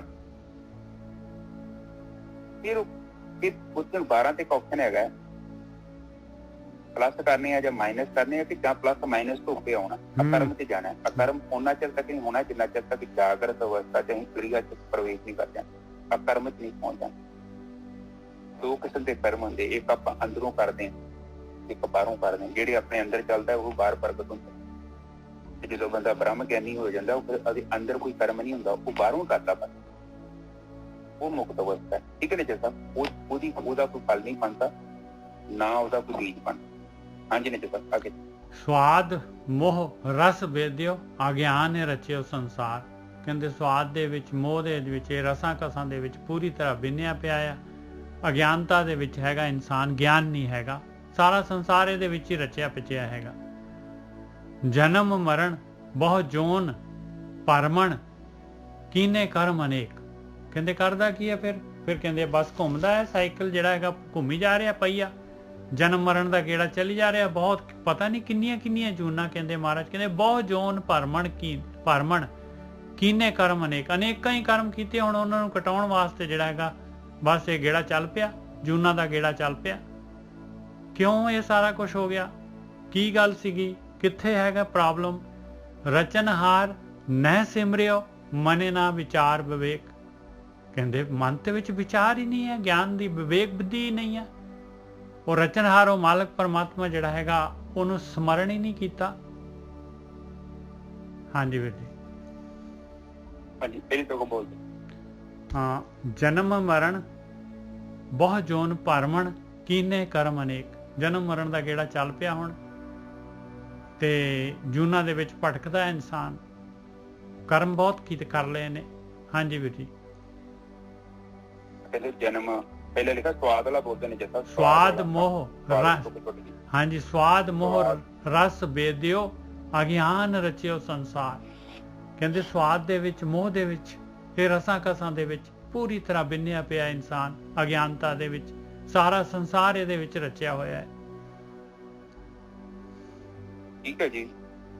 ਉਹ ਕਹਿੰਦੇ ਕਿ ਸਵਾਦ ਦਾ ਮਤਲਬ ਪਤਾ ਹੀ ਹੈ ਜ਼ਬਾਨ ਦਾ ਰਸ ਜਿਹਦੇ ਕਰਕੇ ਆਪਣਾ ਸਰੀਰ ਵੀ ਖਰਾਬ ਹੋ ਜਾਂਦਾ ਤੇ ਲੋਕੀ ਹਟਦੇ ਨਹੀਂ ਚਸਕੇ ਲਾਉਣਾ। ਕਿੰਨਾ ਡਾਕਟਰ ਕਿੰਨਾ ਮਰੀਜ਼ ਭਾਰੀ ਦੁਨੀਆ ਭਰੀ ਹੈ। ਉਹਦੀ ਜ਼ਿੰਮੇਵਾਰੀ ਪਤਾ ਕੌਣ ਹੈ? ਕੇਵਲ ਸਾਡੀ ਜ਼ਬਾਨ। ਅਬ ਜਸਟ ਸੋਚੋ ਆਪਾਂ ਕਿਤਾ ਆਮ ਹੀ ਮੈਡੀਕਲ ਸਟੋਰ ਤੇ ਭੀੜਾਂ ਪਈਆਂ ਨੇ ਤੇ ਕੇਵਲ ਇੱਕੋ ਜ਼ਿੰਮੇਵਾਰੀ ਚੀਜ਼ ਹੈ ਕੇਵਲ ਸਾਡਾ ਜੀਉਣ ਦਾ ਤਰੀਕਾ ਔਰ ਉਹ ਤਰੀਕਾ ਸਾਡੇ ਤੋਂ ਵਧੀਆ ਜਾਨਵਰਾਂ ਨੂੰ ਆਉਂਦਾ। ਜਸਟ ਸੋਚੋ ਅਸੀਂ ਇਨਸਾਨ ਹੈ ਨਾ ਅਸੀਂ ਇਨਸਾਨ ਹੈ ਹੀ ਨਹੀਂ ਹੈ। ਅਸੀਂ ਜਾਨਵਰਾਂ ਤੋਂ ਵੀ ਡਾਊਨਗ੍ਰੇਡ ਹੈ। ਜੋ ਜੀ ਕੀਤਾ ਖਾਣਾ ਸ਼ੁਰੂ ਕੀਤਾ ਚਬਰ ਬੱਕਰੀ ਨੂੰ ਮੂੰਹ ਚਲਾਈ ਗਏ ਰਾਤ ਤੱਕ ਸੌਣ ਤੱਕ ਵੀ ਪਤਾ ਨਹੀਂ ਕਿੰਨਾ ਰਾਸ਼ਨ ਖਾ ਜਾਣ। ਰੈਸਟ ਹੀ ਨਹੀਂ ਹੈ ਸਰੀਰ ਨੂੰ ਔਰ ਖਾਣਾ ਵੀ ਉਹ ਜਿਹੜੀ ਚੀਜ਼ ਮਨਾ ਡਾਕਟਰ ਨੇ ਇਹ ਨਹੀਂ ਖਾਣੀ ਉਹੀ ਖਾਣੀ। ਉਹਦੇ ਕਰਕੇ ਬਿਮਾਰੀਆਂ ਕਹਿੰਦੇ ਆ ਵੇਖੋ ਸਵਾਦ ਜ਼ਬਾਨ ਦੇ ਚਸਕੇ ਕਰਕੇ ਮੋਹ ਦੇ ਕਰਕੇ ਲੋਕ ਪਾਪ ਕਰਦੇ ਲੋਕਾਂ ਦੇ ਪੈਸੇ ਚੋਰੀ ਕਰ ਲਿਆਉਂਦੇ ਲੋਕਾਂ ਦੀ ਜ਼ਮੀਨਾਂ रस दे दियो अज्ञान रचियो संसार। और अज्ञान का मतलब होता है भरम। जिन्ना चिर तक अज्ञान नष्ट नहीं होता उन्ना चिर सानू दुखों तो मुक्ति नहीं मिल सकती। एक सिंपल जी कहानी, अज्ञान है कि उन्ना चिर तक सानू मुक्ति प्राप्त नहीं होगी। जो सानू ज्ञान प्राप्त हो गया असीं अज्ञान का त्याग कर देना ते जीव मुक्त हो जाना।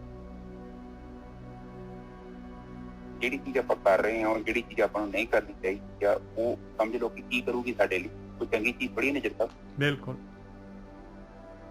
ਜਿਹੜੀ चीज करके माया ने सानू बधा वा जी अज्ञान वास्ते कि आप कर रहे हैं। हम डॉक्टर कहता तू आ दवाई खा, आ दवाई खा, इदा करके तू आ परहेज कर तो ठीक हो जाएगा। तो आप खाई जाने तो परहेज करते नहीं पे तो फिर वो ठीक कितों आएंगे, अज्ञान तो मुक्ति कितों मिलूगी। तो ठीक है नहीं जैसा अगली जगह बोलो। हाँ ਇਹਦੇ ਵਿੱਚ ਜਿਹੜਾ ਹੈਗਾ ਇੱਕ ਤਾਂ ਜੀਭ ਦਾ ਸਵਾਦ ਹੈ, ਬਾਕੀ ਜਿੰਨੀਆਂ ਵੀ ਆਪਣੀਆਂ ਗਿਆਨ ਇੰਦਰੀਆਂ ਹੈਗੀਆਂ ਇਹ ਸਾਰੀਆਂ ਦੀਆਂ ਸਾਰੀਆਂ ਸਵਾਦ ਹੀ ਦੇ ਰਹੀਆਂ ਹੈ। ਅੱਖਾਂ ਆਪਣੇ ਆਪਣੇ ਰੂਪ ਦਾ ਜਿਹੜਾ ਹੈਗਾ ਸਵਾਦ ਦਿੰਦੀਆਂ ਹੈ ਤੇ ਪਰਾਇਆ ਤਨ ਪਰਾਇਆ ਧਨ ਪਰਾਇਆ ਰੂਪ। ਕੰਨ ਜਿਹੜੇ ਹੈਗੇ ਇਹਨਾਂ ਦਾ ਆਪਣੀ ਫੀਲਡ ਹੈਗੀ ਆ, ਇਹ ਇਹਨਾਂ ਦਾ ਆਪਣਾ ਸਵਾਦ ਹੈ। ਨਿੰਦਿਆ ਚੁਗਲੀ ਦਾ ਹੋਰ ਸੰਗੀਤ ਜਿਹੜਾ ਹੈ, ਨੱਕ ਦੀ ਵਾਸਨਾ ਹੈਗੀ ਆ, ਜੀਭ ਦੇ ਆਪਣੇ ਸਵਾਦ ਹੈਗੇ, ਦੇਖ ਲਓ ਚਮੜੀ ਦੇ ਆਪਣੇ ਸਵਾਦ ਹੈ। ਸਾਰੇ ਜਿਹੜੀਆਂ ਗਿਆਨ ਇੰਦਰੀਆਂ ਹੈਗੀਆਂ ਇਹ ਸਵਾਦਾਂ ਦੇ ਵਿੱਚ ਬੇਧੀਆਂ ਹੋਈਆਂ ਬਿੰਨੀਆਂ ਹੋਈਆਂ ਹੈ। ਇਸ ਤਰ੍ਹਾਂ ਅਗਿਆਨਤਾ ਦੇ ਵਿੱਚ ਸਾਰਾ ਸੰਸਾਰ ਰਚਿਆ ਪਿਆ ਆ। ਜਨਮ ਮਰਨ ਬਹੁ ਜੋਨ ਭਰਮਣ ਕੀਨੇ ਕਰਮ ਅਨੇਕ। ਕਹਿੰਦੇ ਬਾਰੀਆਂ ਜੂਨਾਂ ਦੇ ਵਿੱਚ ਜਨਮ ਮਰਨ ਦੇ ਗੇੜੇ 'ਚ ਪਿਆ ਰਹਿੰਦਾ ਹੈ। ਭਰਮਣ ਕਰ ਕਰਕੇ ਫਿਰ ਮਨੁੱਖਾ ਜੂਨ ਲੱਭਦੀ ਆ ਔਰ ਲੱਭ ਕੇ ਫਿਰ ਜਿਹੜਾ ਹੈਗਾ ਉਹਨੂੰ ਜਿਹੜਾ ਹੈਗਾ ਇਸੇ ਤਰੀਕੇ ਦੇ ਨਾਲ ਗਵਾ ਦਿੰਦਾ ਇਨਸਾਨ। ਬਥੇਰੀ ਵਾਰੀ ਮਨੁੱਖਾ ਜੂਨ ਲਈ ਆ ਔਰ ਫਿਰ ਕਰਮ ਕਰਦਾ ਹੈ, ਫਿਰ ਜਿਹੜਾ ਹੈ ਕਾਰਨਸ਼ੀਲ ਵਧਾ ਦਿੰਦਾ ਹੈ, ਫਿਰ ਜਿਹੜਾ ਹੈਗਾ ਇਸੇ 'ਚ ਹੀ ਫਸ ਜਾਂਦਾ ਹੈ। ਰਚਨਹਾਰ ਨਹਿ ਸਿਮਰਿਓ ਮਨੇ ਨਾ ਵਿਚਾਰ ਵਿਵੇਕ। ਕਹਿੰਦੇ ਰਚਨਹਾਰ ਮਾਲਕ ਪਰਮਾਤਮਾ ਜਿਹੜਾ ਹੈਗਾ ਉਹਦੇ ਵੱਲ ਨੂੰ ਸੁਰਤ ਨਹੀਂ ਕੀਤੀ, ਗਿਆਨ ਨਹੀਂ ਲਿਆ, ਸੰਗਤ ਨਹੀਂ ਕੀਤੀ, ਮਨ ਦੇ ਵਿੱਚ ਵਿਚਾਰ ਆਏ ਹੀ ਨਹੀਂ, ਵਿਵੇਕ ਆਏ ਹੀ ਨਹੀਂ ਵੀ ਇਸ ਤਰ੍ਹਾਂ ਨਿਕਲਣ ਦਾ ਵੀ ਰਸਤਾ ਹੈਗਾ ਇਹਦੇ ਵਿੱਚ, ਇਹ ਭੂਲ ਭੁਲਈਆ ਚੋਂ ਬਾਹਰ ਵੀ ਨਿਕਲ ਸਕਦਾ ਹੈ। ਹਾਂਜੀ ਵੀਰ ਜੀ बिल्कुल ठीक है जी। स्वाद का मतलब हो गया। निजर साहब ने होर विस्तार च वड्डा लेवल ते व्याख्या की है कि इंद्रियां दे जिद्दां अखां दा एक सुख आ, कन्नां दा एक सुख आ, मूंह दा एक सुख है, चुगली करनी, खाना चमड़ी दा एक सुख है, नाथां दा एक सुख है। ये स्वाद ने पर ये बंधन करके जीव नूं बंधदे ते खाना कोई माड़ी चीज नहीं है, पर जो आप स्वाद वाली चीज खाने फिर वो भोग बन जाता, फिर कर्म बन जाता। जन्म मरण बहुत जूनी भरम ਭਰਮਣ ਕੀਨੇ ਕਰਮ ਅਨੇਕ। कीने कर्म ने भरमन का कारण की है? भटकना कर्म। जो जोनिया दे आप भटकांगे, क्यों भटकांगे? क्योंकि कर्म किए ने। हुण भोगी जन्मां च माइनस होने तो वो फिर कोई जिहड़ा भी अपना जीवन मिलूगा उससे माइनस उत्थे होने, इत्थे प्लस होने। ਜਿਹੜੇ ਆਪਾਂ ਕਰਮ ਅਨੇਕ ਕੀਤੇ ਉਹ ਭੋਗਣੇ ਪੈਣੇ, ਉਹਦੇ ਲਈ ਭਟਕਣਾ ਪਊਗਾ ਤੇ ਮਰਨ ਜੰਮਣ ਦੀ ਕਿਰਿਆ, ਫਿਰ ਜਨਮ ਮਿਲੂਗਾ, ਫਿਰ ਕਰਮ ਕਰਾਂਗੇ, ਫਿਰ ਭਟਕਦੇ ਰਵਾਂਗੇ ਔਰ ਇਹ ਸਿਲਸਿਲਾ ਕਦੇ ਨਹੀਂ ਬੰਦ ਹੋਣਾ। ਹਾਂਜੀ ਨਜ਼ਰ ਸਾਹਿਬ ਅੱਗੇ ਚਲੀਏ। ਕਿਉਂਕਿ ਇਹ ਤਾਂ ਨਾ ਇਨਸਾਨ ਦੀ ਜੂਨ ਐਸੀ ਹੈ ਕਿ ਜਿਹਦੇ ਵਿੱਚ ਆਪਾਂ ਨੇ ਕੋਲ ਚੋਇਸਸ ਹੈਗੀਆਂ, ਜਿਹਦੇ ਕੋਲ ਸਵਾਦਾਂ ਦੇ ਵਿੱਚ ਜਿਹੜਾ ਹੈਗਾ ਆਪਾਂ ਲੈ ਵੀ ਸਕਦੇ ਹਾਂ, ਨਹੀਂ ਵੀ ਲੈ ਸਕਦੇ ਔਰ ਸ਼ਿਫਟ ਵੀ ਕਰ ਸਕਦੇ ਹਾਂ। ਆਹ ਨਹੀਂ ਲੈਣਾ, ਉਹ ਲੈਣਾ ਸਵਾਦ, ਉਹ ਨਹੀਂ ਲੈਣਾ, ਉਹ ਲੈਣਾ ਸਵਾਦ। ਇਨਸਾਨ ਦੇ ਕੋਲ ਹੀ ਚੋਇਸ ਹੈਗੀ। ਦੇਖ ਲਓ ਬਾਕੀ ਜੂਨਾਂ ਦੇ ਵਿੱਚ ਹੈ ਨਹੀਂ ਗੀ ਚੋਇਸ। ਤੇ ਉਹ ਇਨਸਾਨ ਦੇ ਕੋਲ ਇੱਥੇ ਹੀ ਜਿਹੜੇ ਆ ਕਰਮ ਬਣਦੇ ਆ, ਇੱਥੋਂ ਹੀ ਜਿਹੜਾ ਹੈਗਾ ਫਿਰ ਬਾਕੀ ਜੂਨਾਂ ਦਾ ਜਿਹੜਾ ਸਿਲਸਿਲਾ ਸ਼ੁਰੂ ਹੋ ਜਾਂਦਾ ਹੈ। ਤੇ ਅੱਗੇ ਹੁਣ ਜਿਹੜਾ ਹੈਗਾ ਪਾਓ ਭਗਤ ਭਗਵਾਨ ਰਚਨਹਾਰ ਨਹਿ ਸਿਮਰਿਓ ਮਨੇ ਨਾ ਵਿਚਾਰ ਵਿਵੇਕ। ਕਹਿੰਦੇ ਰਚਨਹਾਰ ਜਿਹਨੇ ਇਹ ਸਾਰੀ ਰਚਨਾ ਕੀਤੀ ਹੈ, ਜਿਹਨੇ ਇਹ ਖੇਡ ਪਾਈ ਹੈ, ਮਾਲਕ ਪਰਮਾਤਮਾ ਨੇ ਜਿਹਨੇ ਜਿਹੜਾ ਹੈਗਾ ਮਾਇਆ ਰਚੀ ਆ, ਕਹਿੰਦੇ ਉਹਨੂੰ ਨਹੀਂ ਸਿਮਰਿਆ, ਉਹਦੇ ਵੱਲ ਮਾਲਕ ਪਰਮਾਤਮਾ ਨੂੰ ਜਿਹੜਾ ਹੈਗਾ ਉਹਦੀ ਹੈਲਪ ਨਹੀਂ ਮੰਗੀ, ਉਹਦੇ ਵੱਲ ਧਿਆਨ ਨਹੀਂ ਕੀਤਾ ਇਨਸਾਨ ਨੇ। ਮਨੇ ਨਾ ਵਿਚਾਰ ਵਿਵੇਕ ਹੈ ਹੀ ਨਹੀਂ ਮਨ ਦੇ ਵਿੱਚ ਸੋਚਦਾ ਹੀ ਨਹੀਂ ਇਨਸਾਨ ਦੀ, ਆਪਣੀ ਮਤ ਨਹੀਂ ਕੰਮ ਕਰਦੀ। ਹੋਰ ਜਿਹੜੀ ਹੈਗੀ ਜਿਹੜੀ ਗੁਰੂ ਦੀ ਮੱਤ ਜਾਣ ਬ੍ਰਹਮ ਗਿਆਨੀਆਂ ਦੀ ਮੱਤ ਜਿਹੜੀ ਹੈਗੀ ਉਹ ਵੀ ਨਹੀਂ ਲੈਂਦਾ ਇਨਸਾਨ। ਹਾਂਜੀ ਬੇਟਾ। ਹਾਂਜੀ ਠੀਕ ਹੈ ਜੀ। ਇੱਥੇ ਕਹਿੰਦੇ ਆ ਕਿ ਰਚਨਹਾਰਾ ਨਾ ਸਿਮਰਿਓ, ਪਤਾ ਲੱਗ ਗਿਆ ਨਾ ਕਿਹਦੀ ਗੱਲ ਕਰਦੇ, ਇਹ ਪੁਰਸ਼ ਦੀ ਗੱਲ ਕਰਦੇ, ਆਤਮਾ ਦੀ ਗੱਲ ਕਰਦੇ। ਕਹਿੰਦੇ ਉਹਨੂੰ ਛੱਡ ਕੇ ਤੂੰ ਸਾਰਿਆਂ ਨੂੰ ਸਿਮਰਿਆ। ਕੋਈ ਬਾਬੇ ਨਾਲ ਜੁੜ ਗਿਆ, ਕੋਈ ਦੇਵੀ ਦੇਵਤੇ ਨਾਲ ਜੁੜ ਗਿਆ, ਕੋਈ ਗੁਰੂ ਨਾਲ ਜੁੜ ਗਿਆ, ਕੋਈ ਤੀਰਥ ਸਥਾਨਾਂ ਨਾਲ ਜੁੜ ਗਿਆ, ਕੋਈ ਨਹਿਰਾਂ ਨਾਲ ਜੁੜ ਗਿਆ, ਕੋਈ ਸਮੁੰਦਰ ਨਾਲ, ਕੋਈ ਸੂਰਜ ਨਾਲ। ਉਹਦੇ ਨਾਲ ਕੋਈ ਗਿਆ ਹੀ ਨਹੀਂ। ਰਚਨਹਾਰਾ ਜਿਹਦੇ ਅੰਦਰ ਹੈ ਸਾਰਾ ਕੁਝ, ਬ੍ਰਹਮ ਆ ਉਹ। ਇਹ ਪ੍ਰਕਿਰਤੀ ਦੇ ਲੈ ਹੋ ਜਾਣੀ ਹੈ। ਇਹਦੇ ਨਾਲ ਜਿੱਥੇ ਵੀ ਆਪਾਂ ਜੁੜਦੇ ਹਾਂ ਇਹ ਜਸਾਰਕ ਸੱਚ ਨਹੀਂ ਹੈ ਤੇ ਪ੍ਰਪੰਚ ਹੈ। ਆਪਾਂ ਨੂੰ ਨਿਰਗੁਣ ਦੇ ਵਿੱਚ ਹੀ ਜਾਣਾ ਪਊਗਾ, ਉਹਨੂੰ ਸਿਮਰਨਾ ਪੈਣਾ। ਫਿਰ ਜਦੋਂ ਨਿਰਗੁਣ ਨੂੰ ਸਿਮਰਦੇ ਆ ਤੇ ਫਿਰ ਪ੍ਰਕਿਰਤੀ ਜਿੱਥੇ ਆਪਣੀ ਇੰਦਰੀਆਂ ਭਟਕ ਰਹੀਆਂ ਨੇ, ਇਹ ਕੀ ਕਰਦੀਆਂ, ਆਪਣਾ ਮੋਹ ਤਿਆਗ ਦਿੰਦੀਆਂ। ਜਿਹੜਾ ਸਵਾਦ ਹੈ ਨਾ, ਸਵਾਦ ਦਾ ਤਿਆਗ ਕਰ ਦਿੰਦੀਆਂ। ਕਿਉਂਕਿ ਇਹਨਾਂ ਨੂੰ ਜਿਹੜਾ ਸੁੱਖ, ਜਿਹੜੀਆਂ ਇੰਦਰੀਆਂ ਕੀ ਸਾਡੀਆਂ ਚਾਹੁੰਦੀਆਂ ਨੇ ਸੁੱਖ, ਤੇ ਸੁੱਖ ਫਿਰ ਉਹ ਜਿਹੜਾ ਆਤਮਿਕ ਸੁੱਖ, ਸਭ ਕੁਝ ਦਾ ਸੁੱਖ ਹੈ, ਉਹ ਇਹਨਾਂ ਨੂੰ ਮਿਲ ਜਾਂਦਾ। ਤੇ ਫਿਰ ਜਿੱਦਾਂ ਨਾਰੀਅਲ ਦੀ ਗਿਰੀ ਪੱਕ ਜਾਂਦੀ ਹੈ, ਰਹਿੰਦੀ ਉਹ ਖੋਪਰੇ ਦੇ ਅੰਦਰ ਹੀ ਆ, ਪਰ ਪੱਕਦੀ ਹੈ ਤੇ ਉਹ ਕੀ ਕਰਦੀ ਆ, ਉਹ ਛਿਲਕੇ ਨੂੰ ਕੱਢ ਦਿੰਦੀ। ਠੀਕ ਹੈ ਨੀ ਜਗਾ, ਅੱਗੇ ਚੱਲੀਏ। ਹਾਂ ਕਹਿੰਦੇ ਬਾਕੀ ਹੁਣ ਮਹਾਰਾਜ ਕਹਿੰਦੇ ਇਸ ਤਰ੍ਹਾਂ ਤਾਂ ਨਹੀਂ ਹੈਗਾ ਵੀ ਸਾਰਾ ਸੰਸਾਰ ਹੀ ਜਿਹੜਾ ਹੈਗਾ ਉਹ ਜਿਹੜਾ ਹੈਗਾ ਨਹੀਂ ਜਿਹੜਾ ਹੈਗਾ ਇਸ ਪਾਸੇ ਨੂੰ ਹੈਗਾ। ਇਸ ਪਾਸੇ ਨੂੰ ਕਈ ਐਸੇ ਵੀ ਹੈਗੇ ਆ, ਹੁਣ ਉਹਨਾਂ ਦੇ ਬਾਰੇ ਦੱਸ ਰਹੇ ਭਾਈ, ਜਿਹੜੇ ਪ੍ਰਪੰਚ ਨੂੰ ਸਮਝ ਜਾਂਦੇ ਆ। ਉਹ ਕੀ ਕਰਦੇ ਆ ਫਿਰ? ਭਾਵ ਭਗਤ ਭਗਵਾਨ ਸੰਗੇ ਮਾਇਆ ਲਿਪਤ ਨ ਰੰਚ। ਕਹਿੰਦੇ ਉਹ ਫਿਰ ਮਾਲਕ ਪਰਮਾਤਮਾ ਦੀ ਭਗਤੀ ਕਰਦੇ ਆ। ਭਾਵ ਕਹਿੰਦੇ ਆ ਪ੍ਰੇਮ, ਭਾਵ ਭਗਤ ਮਤਲਬ ਭਗਤੀ, ਭਗਵਾਨ ਮਤਲਬ ਪਰਮਾਤਮਾ, ਉਹਦੀ ਪਰਮਾਤਮਾ ਦੀ ਭਗਤੀ ਕਰਦੇ ਆ ਭਾਈ। ਉਸ ਸੰਗਤ ਦੇ ਵਿੱਚ ਜਾਂਦੇ ਆ। ਭਾਵ ਭਗਤ ਭਗਵਾਨ ਸੰਗੇ ਮਾਇਆ ਲਿਪਤ ਨ ਰੰਚ। ਉਹ ਮਾਇਆ ਦੇ ਵਿੱਚ ਜਰਾ ਵੀ ਲਿਪਤ ਨਹੀਂ ਹੁੰਦੇ, ਰਹਿੰਦੇ ਮਾਇਆ ਦੇ ਵਿੱਚ ਹੀ ਹੈਗੇ ਆ, ਪਰ ਲਿਪਤ ਨਹੀਂ ਹੁੰਦੇ। ਨਾਨਕ ਬਿਰਲੇ ਪਾਈਏ ਜੋ ਨਾ ਰਚੇ ਪਰਪੰਚ। ਕਹਿੰਦੇ ਉਹ ਐਸੇ ਬਹੁਤ ਟਾਵੇਂ ਹੁੰਦੇ ਆ, ਬਿਰਲੇ ਲੱਭਦੇ ਆ ਭਾਈ, ਜਿਹੜੇ ਇਸ ਜਿਹੜੀ ਹੈਗੀ ਹੈ ਜਾਲ ਦੇ ਵਿੱਚ ਨਹੀਂ ਫਸਦੇ। ਪਰਪੰਚ ਕਹਿੰਦੇ ਆ ਜਾਲ, ਖਲਾਰਾ। ਹਾਂਜੀ ਬੇਟੇ ਬਿਲਕੁਲ ਠੀਕ ਹੈ ਜੀ। ਹੁਣ ਇੱਥੇ ਕਹਿੰਦੇ ਨੇ ਕਿ ਸਭ ਤੋਂ ਵੱਡੀ ਗੱਲ ਤੇ ਮਨੁੱਖਾ ਜੀਵਨ ਮਿਲ ਗਿਆ, ਬੜੀ ਵੱਡੀ ਗੱਲ ਹੈ। ਉਸ ਤੋਂ ਬਾਅਦ ਉਹ ਸੰਗਤ ਮਿਲ ਗਈ ਜਿਹੜੇ ਪ੍ਰਪੰਚ ਦਾ ਭੇਦ ਜਾਣਦੇ। ਔਰ ਸਭ ਤੋਂ ਵੱਡੀ ਗੱਲ ਆ, ਉਹਨਾਂ ਬੰਦਿਆਂ ਨੂੰ ਲੱਭ ਕੇ ਫਿਰ ਉਸੋਂ ਗਿਆਨ ਗ੍ਰਹਿਣ ਕਰਨਾ ਹੈ, ਫਿਰ ਸਹਿਜ ਅਵਸਥਾ 'ਚ ਜਾਣਾ, ਆਊਟਪੁੱਟ। ਕਿਉਂਕਿ ਤਿੰਨੇ ਸਟੈਪ ਹੈਗੇ ਆ। 2 ਸਟੈਪ ਪਹਿਲੇ ਸਹੀ ਹੋ ਗਏ, ਪਹਿਲਾਂ ਮਨੁੱਖਾ ਜੀਵਨ ਮਿਲ ਗਿਆ, ਫਿਰ ਸੰਗਤ ਮਿਲ ਗਈ, ਫਿਰ ਸੰਗਤ ਤੋਂ ਫਾਇਦਾ ਉਠਾ ਲਿਆ। ਫਿਰ ਉਹ ਸੰਗਤ ਵੀ ਏਦਾਂ ਦੀ ਚਾਹੀਦੀ ਜਿਹੜੀ ਆਪ ਮਾਇਆ ਤੋਂ ਉੱਪਰ ਹੋਵੇ। ਇਹ ਨਾ ਹੋਵੇ ਕਿ ਆਪ ਮਾਇਆ 'ਚ ਗਵਾਚਿਆ ਹੋਵੇ ਬਾਬਾ। ਜਿਹੜਾ ਆਪ ਗਵਾਚਿਆ ਵਾ, ਜਿਹੜਾ ਆਪ ਖੂਹ 'ਚ ਬੈਠਾ, ਉਹਨੂੰ ਤੁਹਾਨੂੰ ਕਿੱਥੋਂ ਬਾਹਰ ਕੱਢੂਗਾ? ਨਿੱਜਾ ਸਾਹਿਬ ਬਿਲਕੁਲ ਠੀਕ ਹੈ ਜੀ।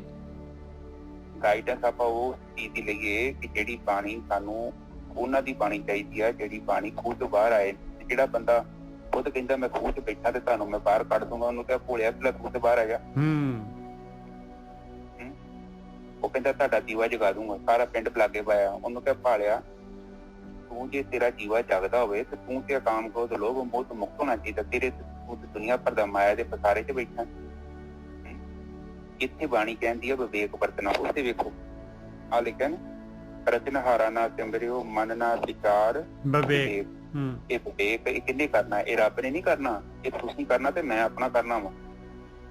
ਆਪ ਇੱਕ ਚੀਜ਼ ਅੰਡਰਸਟੈਂਡ ਕਰਦੇ ਜੋ, ਬੱਸ ਸਟੈਂਡ ਤੇ ਜਾਂਦੇ ਜੋ, ਚੰਗੀ ਬੱਸ 'ਚ ਬਹੀਦਾ ਕਿ ਟੁੱਟੀ ਭੱਜੀ 'ਚ ਬਹਿ ਜਾਈਦਾ ਵਾ। ਸ਼ੁਕਰ ਪਰ ਟੁੱਟੀ 'ਚ ਬਹਿ ਜਾਓ, ਕਮ ਸੇ ਕਮ ਜਿਹੜੀ ਖਰਾਬ ਬੱਸ ਹੈ ਉਸ 'ਚ ਤਾਂ ਨਾ ਪਾਓ।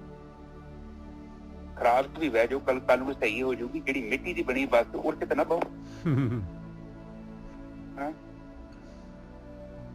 ਇਹਨਾਂ ਤੇ ਆਪਣੀ ਬੁੱਧੀ ਚਾਹੀਦੀ ਨਾ। ਬਾਣੀ ਵਿਵੇਕ ਦਾ ਮਤਲਬ ਇਹ ਆ ਕਮ ਸੇ ਕਮ ਜਿਹੜੀ ਨਕਲੀ ਬੱਸ ਤੇ ਨਾ ਜਿਹੜੀ ਨਕਲੀ ਜਹਾਜ਼ ਤੇ ਨਾ ਚੜੀਏ। ਤੇ ਵਿਵੇਕ ਦਾ ਮਤਲਬ ਕੋਈ ਵੀ ਚੀਜ਼ ਬੰਦਾ ਕਹਿੰਦਾ ਉਸ ਤੇ ਵਿਵੇਕ ਵਰਤਣਾ, ਉਹਨੂੰ ਆਪਣੀ ਬੁੱਧੀ ਦੇ ਆਧਾਰ ਤੇ ਉਹਨੂੰ ਵੇਖਣਾ ਹੈ ਕਿ ਬੰਦਾ ਸੱਚੀ ਸਹੀ ਹੈ ਤੇ ਗਲਤ ਹੈ। ਜਿੱਦਾਂ ਆਪਾਂ ਬਾਜ਼ਾਰ ਕੋਈ ਚੀਜ਼ ਲੈਣ ਜਾਂਦੇ ਹਾਂ ਨਾ, ਕਈ ਦੁਕਾਨਾਂ ਅਸਲੀ ਮਾਲ ਵੇਚਦੀਆਂ ਤੇ ਕਈ ਨਕਲੀ ਵੀ ਵੇਚਦੀਆਂ ਨੇ। ਇਸੇ ਤਰ੍ਹਾਂ ਗਿਆਨ ਵੀ ਕਈ ਲੋਕ ਨਕਲੀ ਵੇਚਦੇ ਤੇ ਕਈ ਅਸਲੀ ਵੇਚਦੇ। ਉਸ ਤੇ ਵਿਵੇਕ ਬੁੱਧੀ ਤੋਂ ਕੰਮ ਲੈ। ਠੀਕ ਹੈ ਨਾ? ਬਿਲਕੁਲ ਠੀਕ ਹੈ ਜੀ। ਬਸ ਨਾਨਕ ਬਿਰਲਾ ਪਾਈਏ ਬਿਰਲੇ ਪਾਈਏ ਨਾ ਰਚੇ ਜੋ ਨਾ ਰਚੇ ਪਰਪੰਚ। ਬਿਰਲੇ ਜਿਹੜੇ ਪਲੂਰਲ ਹੈਗੇ, ਜ਼ਿਆਦਾ ਹੈਗੇ, ਕਹਿੰਦੇ ਬਿਰਲੇ ਹੁੰਦੇ ਆ ਪਰ ਹੈਗੇ ਜ਼ਰੂਰ, ਤੇ ਜਿਹੜੇ ਇਸ ਖੇਡ ਦੇ ਵਿੱਚ ਪਰਪੰਚ ਦੇ ਵਿੱਚ ਜਾਲ ਦੇ ਵਿੱਚ ਨਹੀਂ ਫਸਦੇ। बिल्कुल। और ऐसी संगत होंगी हमेशा ही होंगी। कुदरत ने बैलेंस करना होंगे। ये थोड़ी कुदरत कहती है, कुदरत खुद ही कहनी ज्यादा माड़ा पाप नहीं कर देती, जो करोगे तो उन्होंने अंत कर देती है आपे ही। लिमिट है एक चीज की बंदे की। कुदरत नहीं कहती कि गंद मचा दो, तुम थोड़ा जिहा गंद मचा दो, रुख वढ़ दो ज्यादा तो उत्ते तुहाडी ऑक्सीजन की सप्लाई घट जानी है। कुदरत तुहानू खुद सजा दे देनी, तू दोबारा ला। कुदरत जे कहती है कि अमेरिका ने रुख वड्डे ना तो अमेरिका च ऑक्सीजन घटूगी, जे इंडिया ने वड्डे तो इंडिया च घटूगी। ये नहीं कि इंडिया भी ते अमेरिका च इक्को ही गल बना दी है। जस्ट देखो कुदरत इन्ना इंसाफ ने जैसा। कुदरत कहती चरणजीत तू अपने घर गंद पाया ना, तेरे घर ही गंद पैना, मैं गुआंढियों घर नहीं पैना। सीधी गल बिल्कुल क्लीयर। तो ये गल बातां ने विचार करिया करो, कोशिश करिया करो, बुद्धि का इस्तेमाल करना। धर्म से खास करके इत्थे कोई राग ते द्वेष वास्ते कोई जगह नहीं है। इत्थे ते ज्ञान है, जितों भी निर्मल ज्ञान मिलता है प्राप्त करो, फिर उसनूं जीवन च इंप्लीमेंट करो। ते अज मैं एक मुद्रा पाई है, तुहानूं शायद संगत ने वेखी ने, एक फोटो पाई है। 3 ਉਂਗਲਾਂ सीधियां रखनियां, चीची दे नाल अंगूठा जोड़ लो। अज समाधि च प्रवेश करते हैं, इधर तुसीं छेती निर्विचार हो जाओगे। ठीक है जैसा वेखी जी फोटो ग्रुप च पाई मैं देख लेना जी। देख लेना दोनों ग्रुपां च फोटो पाई। दोनों अपनी चीची नाल अंगूठा जोड़ दो ते 3 ਉਂਗਲਾਂ सीधियां कर दो। तुसीं 2 मिनट च निर्विचार हो जाओ।